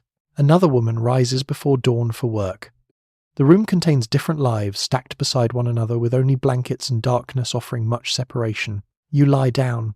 A woman nearby is settling 2 children beneath a covering. Another removes her boots and places them carefully where she can reach them. Someone whispers a brief prayer. The room becomes quieter. There is something sobering about it. These women are navigating the same poverty as the men downstairs, but with an additional set of rules about what their poverty is supposed to look like. They must remain respectable in circumstances that make respectability extraordinarily difficult to perform. Stay clean without a bathroom. Stay private without private space. Stay safe without a lock. Stay dignified while sleeping inches from strangers. And if society notices that you have failed at any of these things, it may judge you before asking whether you ever had the resources required to succeed. You pull the blanket around yourself. At least the sleeping room is quieter now. At least you are indoors. At least tonight you have somewhere to lie down. Victorian society expects a great deal from a respectable woman. The common lodging house provides very little assistance. Children somehow have to sleep here too. Then you notice the children. Up to this point, the lodging house has felt like a world built for exhausted adults. Men coming in from work, women trying to manage supper and washing, people counting coins, drying boots, finding beds, and attempting to sleep through coughing, arguments, insects, and the general Victorian commitment to making rest unnecessarily complicated. Then, somewhere near the end of the room, a small voice asks for water, and the entire place changes. Children live here too, not visiting, not temporarily waiting for someone, sleeping here. For some families, the common lodging house is home, or at least the closest thing available to one. Parents with irregular wages may move between cheap rooms and lodging houses depending on work and money. A mother may arrive carrying one child while another walks beside her. A father may come in later after searching for work. Some children spend weeks or months inside this world of communal kitchens, narrow beds, crowded passages, strangers, noise, and nightly uncertainty. You look at the nearest family. The children are tired in the particular way children become tired when they have gone well beyond the point at which bedtime should have happened. One is rubbing his eyes. Another has stopped complaining because exhaustion has finally defeated outrage. Their mother is trying to settle them beneath a blanket while simultaneously keeping track of shoes, clothing, food, and whatever coins remain for tomorrow. There is no nursery. There is no bedtime routine involving warm baths, clean pajamas, a story, a glass of water, another glass of water, and a 17-minute legal dispute over whether the hallway light should remain on. There is a bed, if the family can afford it. The practical difficulties multiply immediately. Children need food, and hungry children possess very little interest in Victorian household budgeting. They need washing. They need clothing. They lose things. They become ill. They wake at night. Very young children may cry, which means everyone in the sleeping room receives an involuntary update on the family's evening. And yet parents still have to get up for work. A mother who has spent part of the night settling a child may still need to be awake before dawn. A father may have to reach the docks, market, building site, or labour yard early enough to compete for employment. Nobody receives parental leave because a 4-year-old kicked them in the ribs at 2 a.m. The child, meanwhile, adapts. This is perhaps the most extraordinary part. Children can become accustomed to almost anything adults consider unbearable. They learn where the water is kept. They know which staircase creaks. They know which deputy is strict and which regular lodger occasionally produces a sweet. They learn not to leave belongings unattended. They learn how to sleep while adults talk nearby. What seems chaotic to you can become ordinary to them. That does not make it ideal. Crowded lodging houses expose children to poor air, illness, inadequate sanitation, irregular meals, and adult behaviour they would never encounter in the carefully protected nurseries of wealthier Victorian households. Education can also become difficult when survival requires everyone in the family to contribute somehow. Older children may mind younger siblings, run errands, sell small goods, or perform whatever work is available. Childhood becomes shorter when the household budget needs help, and Victorian society is perfectly capable of noticing these children while also blaming their parents for the conditions in which they live. Reformers worry about morality, officials worry about overcrowding, charities worry about deservingness. The child mostly worries about whether there is enough blanket. You watch one small boy curl closer to his mother. His head disappears beneath her arm. She pulls the covering around him and checks that his feet are tucked in. For a moment, all the statistics disappear. It is simply a parent trying to keep a child warm. Around them, the lodging house continues. Someone coughs. A bedstead creaks. Boots move in the passage. The air is stale. The walls are close. Tomorrow's money has not yet been earned. But the child is already falling asleep. And perhaps that is the most humbling thing about the entire room. You have spent the evening wondering how anyone could possibly sleep here. He has spent his childhood learning how. Illness does not get you a private room. If you become sick tonight, nothing about the building rearranges itself around this development. There is no private room waiting upstairs, no clean little infirmary, no nurse arriving with cool water, fresh linen, and the sort of quiet concern that makes illness feel almost respectable. You remain exactly where you were, in the same crowded sleeping room, beside the same strangers breathing the same air, only now you feel worse. Perhaps it begins with a fever. Perhaps your chest tightens. Perhaps the cough that seemed irritating yesterday has developed depth and ambition. Your joints ache. Your head feels heavy. You are cold beneath the blanket and then suddenly too warm. You turn over. The man beside you continues snoring. The lodging house is not cruel. It is simply unequipped to become a hospital because one resident's lungs have submitted a complaint. By 1888, public health authorities understood that overcrowded lodging houses could help spread infectious disease. Regulations required keepers to report certain dangerous illnesses, and inspectors were increasingly concerned with ventilation, cleanliness, occupancy, and sanitary conditions precisely because hundreds of transient people moving through communal sleeping spaces created obvious risks. This is sensible. Unfortunately, sensible regulations do not create spare bedrooms. If you are seriously ill, arrangements may eventually be made to remove you to an infirmary or hospital, but until someone decides that your condition requires that level of intervention, you are still here. Bed number 27. Coughing. The problem becomes even more awkward if you are poor enough that missing work is itself dangerous. You wake feeling terrible. Your modern instinct says stay home. Excellent suggestion. Where exactly is home? This bed is yours until the lodging period ends. Tomorrow night it belongs to whoever pays for it next. The lodging house cannot guarantee that you can simply remain beneath the blanket recovering for several days while somebody brings soup. You need money for another night. Money generally requires work. Work generally becomes difficult when standing upright feels like an ambitious medical procedure. So illness begins attacking your finances at exactly the moment it attacks your body. A deeply efficient system. Suppose you normally depend on casual labour. You need to be present when workers are chosen. The foreman does not know that you have a fever. More importantly, he does not particularly need to know. There are other men waiting. You stay in bed, you earn nothing. You go to work sick, you may get worse. Wonderful. Please select your preferred form of deterioration, and treatment is not necessarily simple either. The late Victorian period has made enormous medical advances compared with earlier decades. Germ theory is gaining ground. Hospitals are improving. Antiseptic practices are transforming surgery. Doctors understand far more than their grandfathers did. But this does not mean a poor lodging house resident receives modern medical care on demand. You may rely on a dispensary, charitable hospital, workhouse infirmary, local doctor if you can afford one, or whatever help is accessible in your district. Much depends on money, location, severity, and whether you are willing to enter institutions many poor Victorians regard with considerable anxiety. For minor illness, you endure it. Tea, rest if possible, perhaps some cheap medicine purchased from a chemist. Perhaps advice from another lodger who confidently recommends something because it worked for his brother in Birmingham. Victorian healthcare has now developed user reviews. Meanwhile, your neighbours have their own concerns. They do not particularly want your illness, but they cannot simply move to another room either. The beds are already allocated. Space is limited. Everyone has paid for exactly this arrangement, so perhaps someone turns away when you cough. Perhaps the window is opened a little farther. Someone complains about the cold. The window closes. Public health has lost to February, and still, there is ordinary kindness. A neighbour may bring water. Someone may fetch tea. A regular who knows the district may tell you where treatment can be found. Poor communities are not empty of care simply because they are short of resources.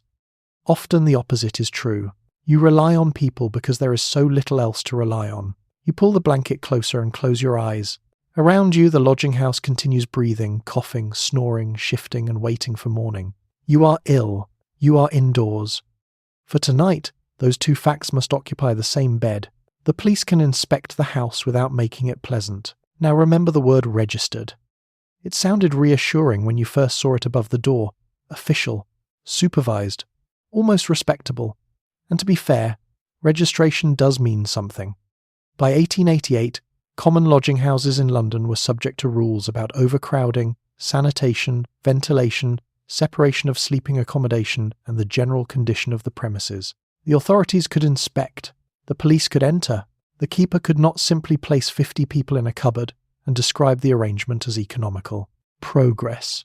But inspection is not the same thing as comfort. Imagine the scene. An officer or inspector comes through the house, perhaps during the evening or night, looking at the rooms, checking numbers, examining whether the establishment is complying with regulations. Sleeping rooms may carry notices stating how many lodgers they are legally permitted to contain. This creates an unusual experience.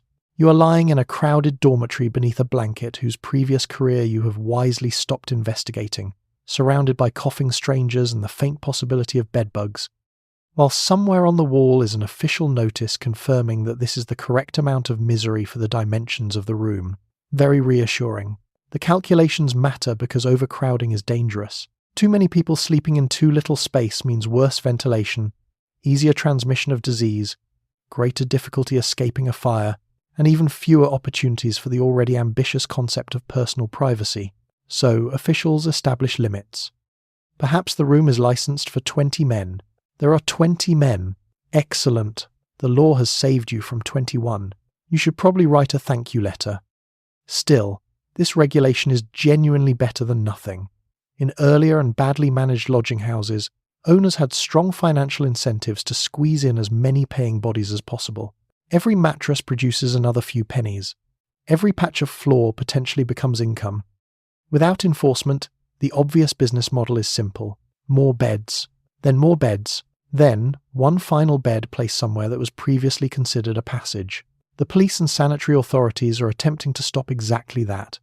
They can also intervene over filthy conditions, inadequate sanitary arrangements, or failures to follow lodging house rules. The keeper knows that registration can be threatened if the establishment becomes too notorious. That provides motivation, not necessarily enthusiasm. Motivation. So floors are swept, rooms are aired, bedding is supposed to be cleaned. The privies receive whatever attention can reasonably be extracted from the available staff. The house reaches the standard required to continue operating. You look around. It is operating. Nobody promised more. This is one of the differences between minimum standards and pleasant standards. A modern hotel inspector might be concerned about cleanliness, fire safety, food hygiene, electrical systems, emergency exits, water quality, accessibility, and whether the establishment has accidentally placed a decorative cushion too close to a sprinkler. Here, the ambition is more fundamental. Are too many people sleeping here? Is the place dangerously filthy? Can people breathe? Is waste being dealt with? Are men and women being housed according to the rules? Very good. Carry on. And the police presence creates another layer to lodging house life. Some residents may find inspection reassuring, others may have reasons to dislike seeing officers enter the building. A house containing casual workers, street sellers, rough sleepers, travellers, petty criminals, and people who have had previous encounters with the law produces a wide variety of emotional reactions when a uniform appears at the door. You, being innocent and exhausted, simply hope nobody turns on more light. The officer moves through. Beds are counted. The room is observed. Perhaps a few questions are asked. Everyone attempts to look like exactly the sort of person who naturally belongs in bed at this hour, which fortunately is true. Then the inspection ends. The officer leaves, Nothing changes. The snoring resumes. Someone coughs. A mattress creaks. The air remains thick. Your blanket remains suspicious. And this is the important point. Regulation can reduce danger. It can force improvements. It can prevent some of the worst abuses. But it cannot turn a fourpenny lodging house into a private bedroom. The police can inspect the building. They cannot inspect comfort into existence. So you settle back beneath the blanket, officially occupying the correct amount of floor space. Congratulations, your discomfort is fully compliant. The worst sentence in the building is no DOS money. Eventually we need to discuss the people still downstairs who have not paid. Because while you are upstairs complaining about the mattress, the insects, the air, and the man 3 beds away whose snoring appears to have structural consequences, there are people in the common kitchen facing a much simpler problem. They do not have the fourpence. Not yet, and possibly not at all. In lodging house slang, the money required for a night's bed could be called DOS money.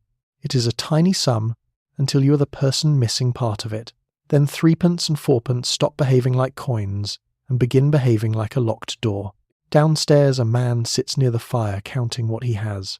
1 penny, 2, 3. That is the entire calculation. He needs another. Nothing about the arithmetic is complicated. The consequences are, perhaps he expected work that morning and did not get it. Casual labour can be brutally uncertain. You might stand among dozens of other men waiting to be selected and watch the foreman choose somebody else. No work means no wage.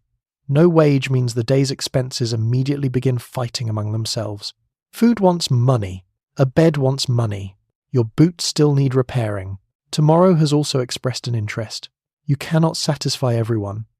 So the man remains downstairs. Some lodging houses might allow known residents to stay in the common room for a while as they try to raise the missing money. The fire is warm. Perhaps a friend will arrive. Perhaps somebody will lend a penny. Perhaps there is an errand to run or a pair of boots to black for one of the better-off regulars. Every few minutes the door opens. He looks up, not the person he hoped for. The door closes. This is where the common lodging house becomes both harsh and strangely communal. Someone may lend him the missing coin. Another lodger may share food. A regular might pay him for a small job. Poor people often help one another, precisely because everyone understands how narrow the margin is. Today it is him. Tomorrow it may be you. But generosity has limits when everyone is operating with almost nothing. The man beside him may have 4pence for his own bed and exactly 4pence. Lending 1 penny means creating the same problem for himself. You cannot divide shelter very creatively. The deputy eventually begins clearing the room.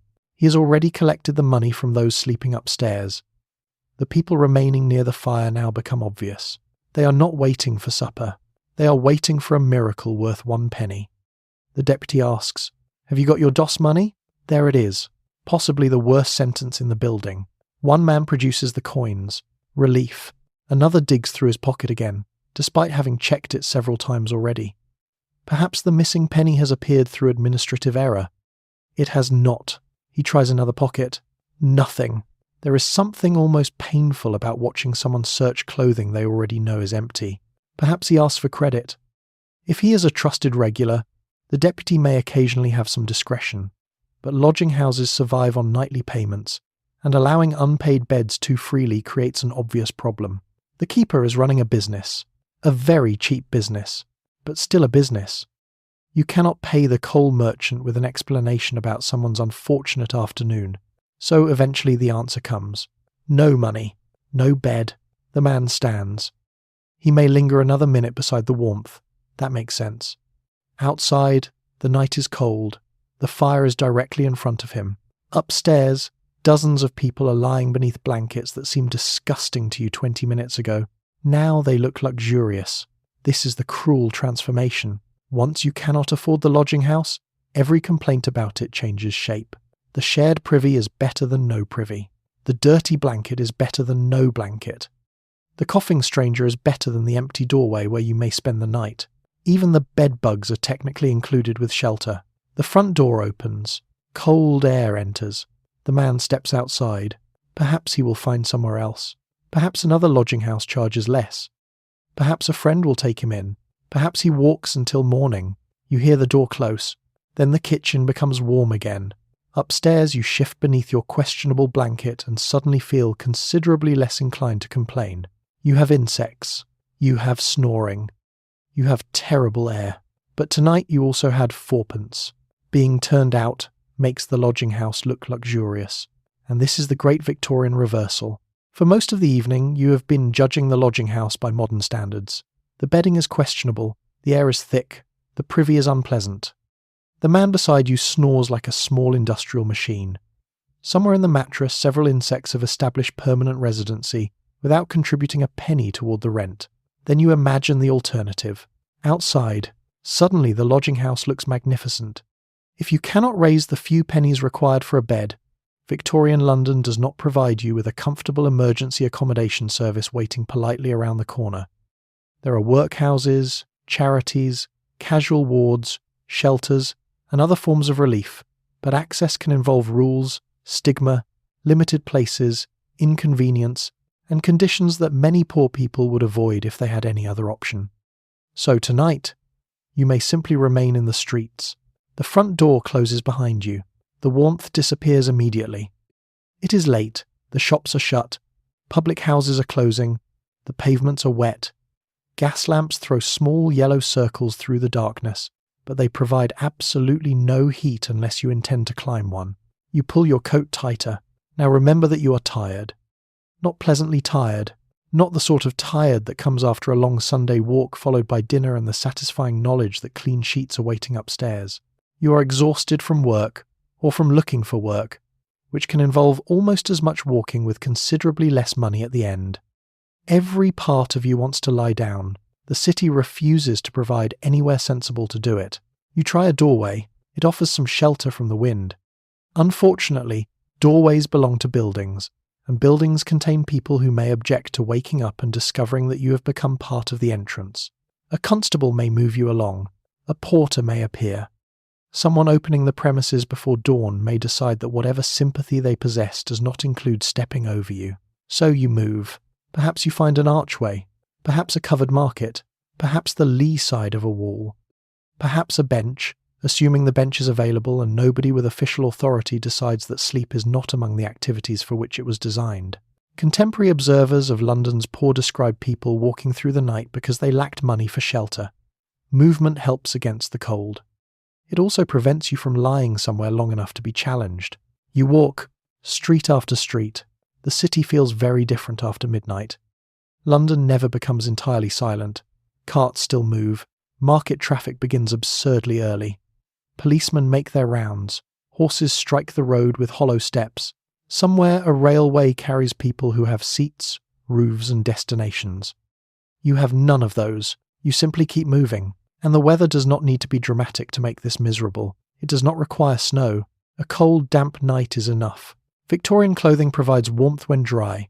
Once moisture gets into wool, leather, and stockings, the cold begins travelling inward with extraordinary patience. Your feet hurt. Your back hurts. Your eyes burn with tiredness.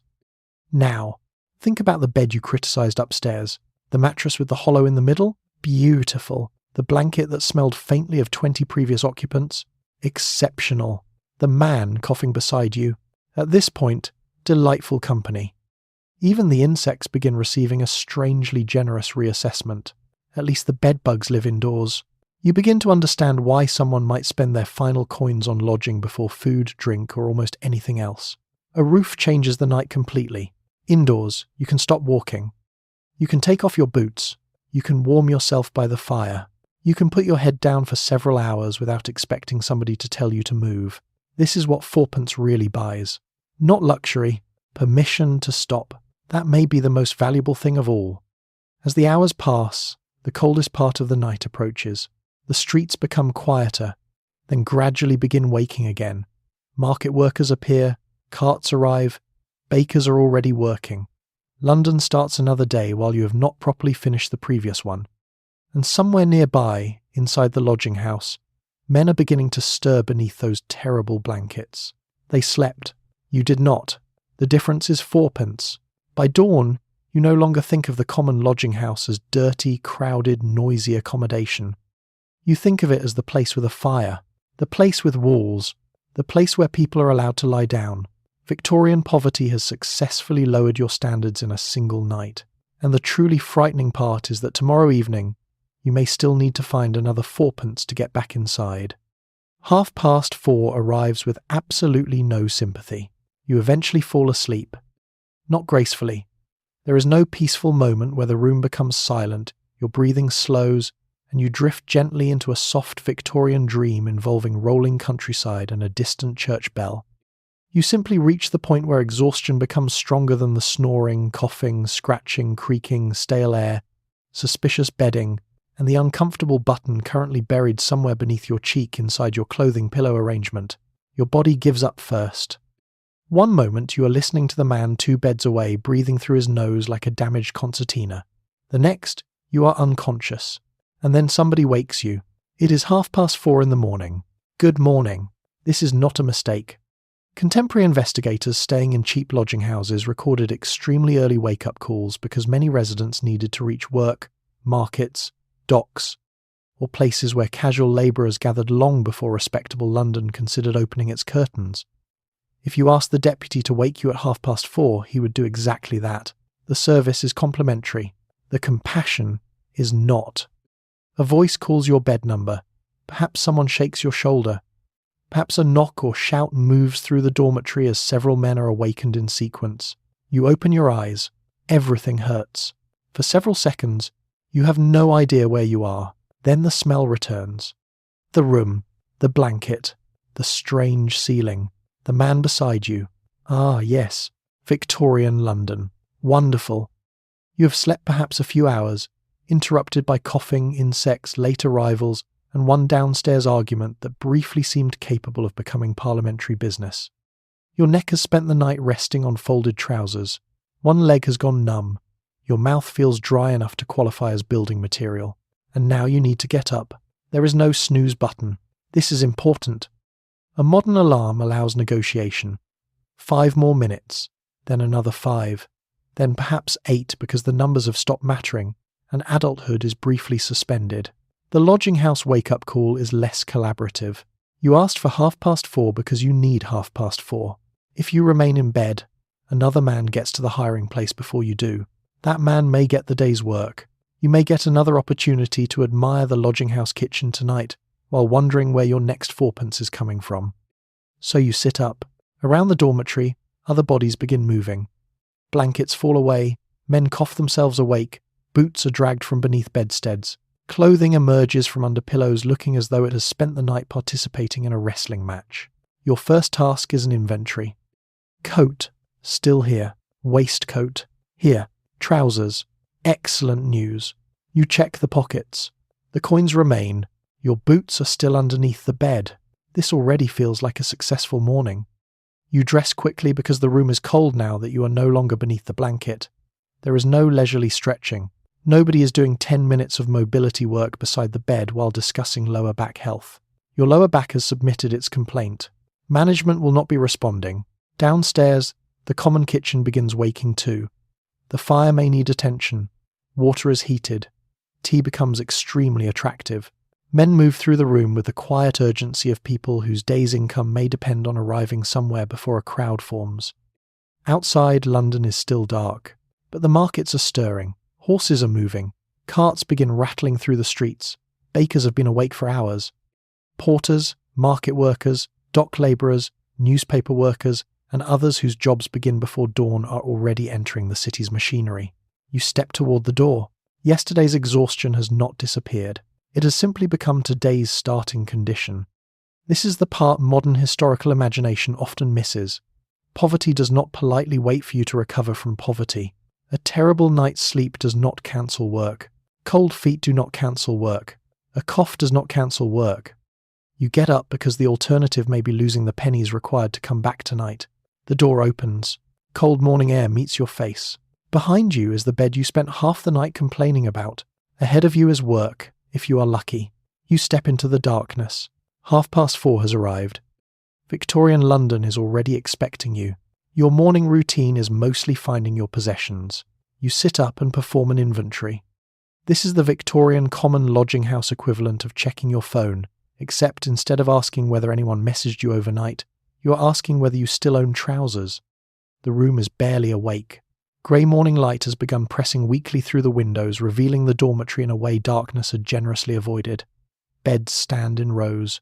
Blankets hang crookedly from frames. Men sit on mattress edges pulling on stockings and shirts. Somewhere nearby, someone is coughing himself into consciousness with enough commitment to suggest that this is his usual alarm. You reach beneath your pillow. Coat. Still there. Good. Waistcoat. Present. Trousers. Present. Which remains one of the stronger developments of the morning. You check the pockets immediately. A few coins. Still yours. Your fingers close around them and you count without thinking. 1, 2, 3.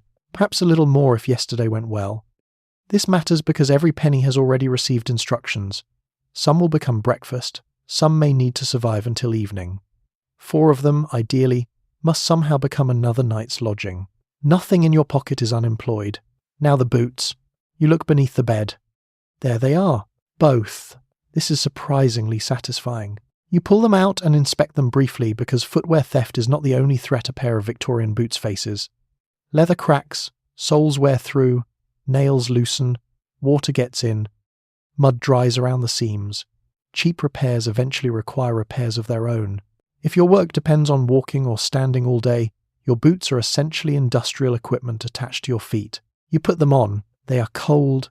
Of course they are. For a brief moment you remember your own century, where somebody can complain that their slippers are slightly chilly after being left beside the bed overnight. You would like to speak to that person now. Around you, the dormitory becomes more active. Men retrieve possessions from beneath mattresses and pillows. One shakes out his coat, another searches under a neighbouring bed for something, and immediately creates suspicion simply by bending down. Looking for this? A boot is lifted. Apparently yes. Crisis avoided. Someone else cannot find a handkerchief. This generates a search involving 2 beds, 1 blanket, several pockets, and enough accusation to imply that the missing object contains crown jewels rather than yesterday's nose. Eventually it appears inside the owner's sleeve. Nobody comments. There is dignity to preserve. Your clothing, meanwhile, looks terrible. Sleeping on it has not improved the tailoring. The coat is creased. Your trousers appear to have spent the night folded according to geological rather than human principles. The shirt you wore yesterday has reached the stage where calling it fresh would require perjury. You smooth what you can, brush what you can, button everything. This is your morning dressing room. There is no mirror nearby encouraging prolonged self-assessment. Even if there were, the available information would not be useful. You already know what happened. You slept in your clothes, or on them, for a few hours, in a crowded room. That is today's look. And yet presentation still matters. If you are seeking work this morning, appearing reasonably clean and capable may affect whether someone chooses you. Employers can make judgments quickly. A man who looks drunk, filthy, sick or unreliable may be passed over when another labourer is standing beside him. So you straighten your collar. You rub dirt from one boot. You smooth your hair with your hands. Respectability has to be reconstructed every morning with whatever materials survived the night. Then you make another inventory. Hat. Yes. Scarf. Yes. Coins. Still yes. Everything accounted for. This small success matters more than it should. In a life with few possessions, losing one object can have enormous consequences. A missing coat means cold. Missing boots can mean no work. Missing coins can mean no supper or no bed. There is very little redundancy. You own one working life. You have to keep track of the parts. Downstairs you can hear movement in the kitchen now. A kettle. Footsteps. The scrape of something against the grate. Morning has begun. You stand and take one final look around your bed. Nothing forgotten. Nothing stolen. Nothing accidentally exchanged with the man beside you. Excellent. You arrived last night with a small collection of possessions. You are leaving with the same collection. For a Victorian common lodging house, this is approximately the equivalent of receiving all 5 stars. Dawn does not end the cycle, it simply resets it. And finally, you step back outside into the grey London morning. The door closes behind you, and for the first time in hours the air feels almost clean. Not clean in any modern sense, obviously. This is East London in 1888. Coal smoke hangs above the rooftops. Chimneys are already beginning their day's work. Horse traffic is returning to the streets. Somewhere nearby, a cart has passed through something you would prefer not to identify. But after a night in a room full of damp coats, old bedding, tobacco smoke, coughing strangers, questionable mattresses, and several dozen people breathing the same limited supply of atmosphere, the street feels magnificent. You inhale, cold, smoky, wonderful. The sky is beginning to pale behind the roofs. Gas lamps still burn along parts of the street, their yellow light becoming weaker as daylight slowly takes over. Shop shutters remain closed, but the city is already moving. Victorian London wakes in layers. The comfortable classes are still asleep. You are not. Market workers are already pushing carts. Bakers have been awake for hours. Porters move toward railway stations and markets. Stable hands tend horses. Newspaper workers prepare the morning editions. Men heading toward casual labour walk quickly because arriving late can mean watching someone else earn your wage. You join them. Your body would prefer another 3 hours in bed. Your finances have voted against it. This is the rhythm that governs life at the edge of poverty. You do not simply survive one difficult night and emerge victorious. There is no final score, no medal, no cheerful narrator announcing that the experiment has concluded and a warm breakfast is waiting somewhere nearby. You wake up and begin earning the next night. That is the cycle. Yesterday's fourpence purchased shelter until morning. Morning has now arrived. The account resets. You need food today. Perhaps tea. Perhaps lunch if fortune becomes unusually generous. Your boots will eventually need repair. Your shirt cannot survive indefinitely. If you owe someone a penny from last night, that debt has also woken up, and somewhere behind all of those expenses sits tonight's bed money. Fourpence. Again, you can almost feel those coins waiting at the end of the day. If work goes well, perhaps you return to the same lodging house tonight with enough for supper and a bed. You know the deputy now. You know where the kitchen is. You know which position beside the fire is worth defending. You even know your preferred mattress. This is how places that looked unbearable yesterday begin becoming home. Not because conditions improve, because familiarity does. You learn which stair creaks, which resident snores, who will lend a penny, who never repays one, where to put your boots, how to fold your coat into a tolerable pillow, how much of the blanket to inspect before deciding that further investigation would damage morale. By the second night, you are no longer a visitor. By the 10th, you may have routines. And this is why the common lodging house deserves more than simple horror. It can be dirty, overcrowded, noisy, uncomfortable, and unhealthy. All of those things are real, but for many people it also provides something desperately important. Continuity. A fire, a familiar face, somewhere to cook, somewhere to sleep, somewhere people know your name. Even if the bed itself only knows your number, you pass a man heading in the opposite direction. Perhaps he has worked through the night. Perhaps he is returning from a market. Perhaps he has enough money for breakfast and is currently wealthier than you by 2 pennies. Victorian economics becomes intimate at this level. A successful morning can change your evening. A failed morning can change where you sleep. Nothing is securely separated. Work becomes food. Food becomes strength. Strength becomes more work. Work becomes fourpence. Fourpence becomes a bed. Then dawn arrives and converts the bed back into work again. You keep walking. Behind you, the lodging house is already emptying. Beds will be straightened.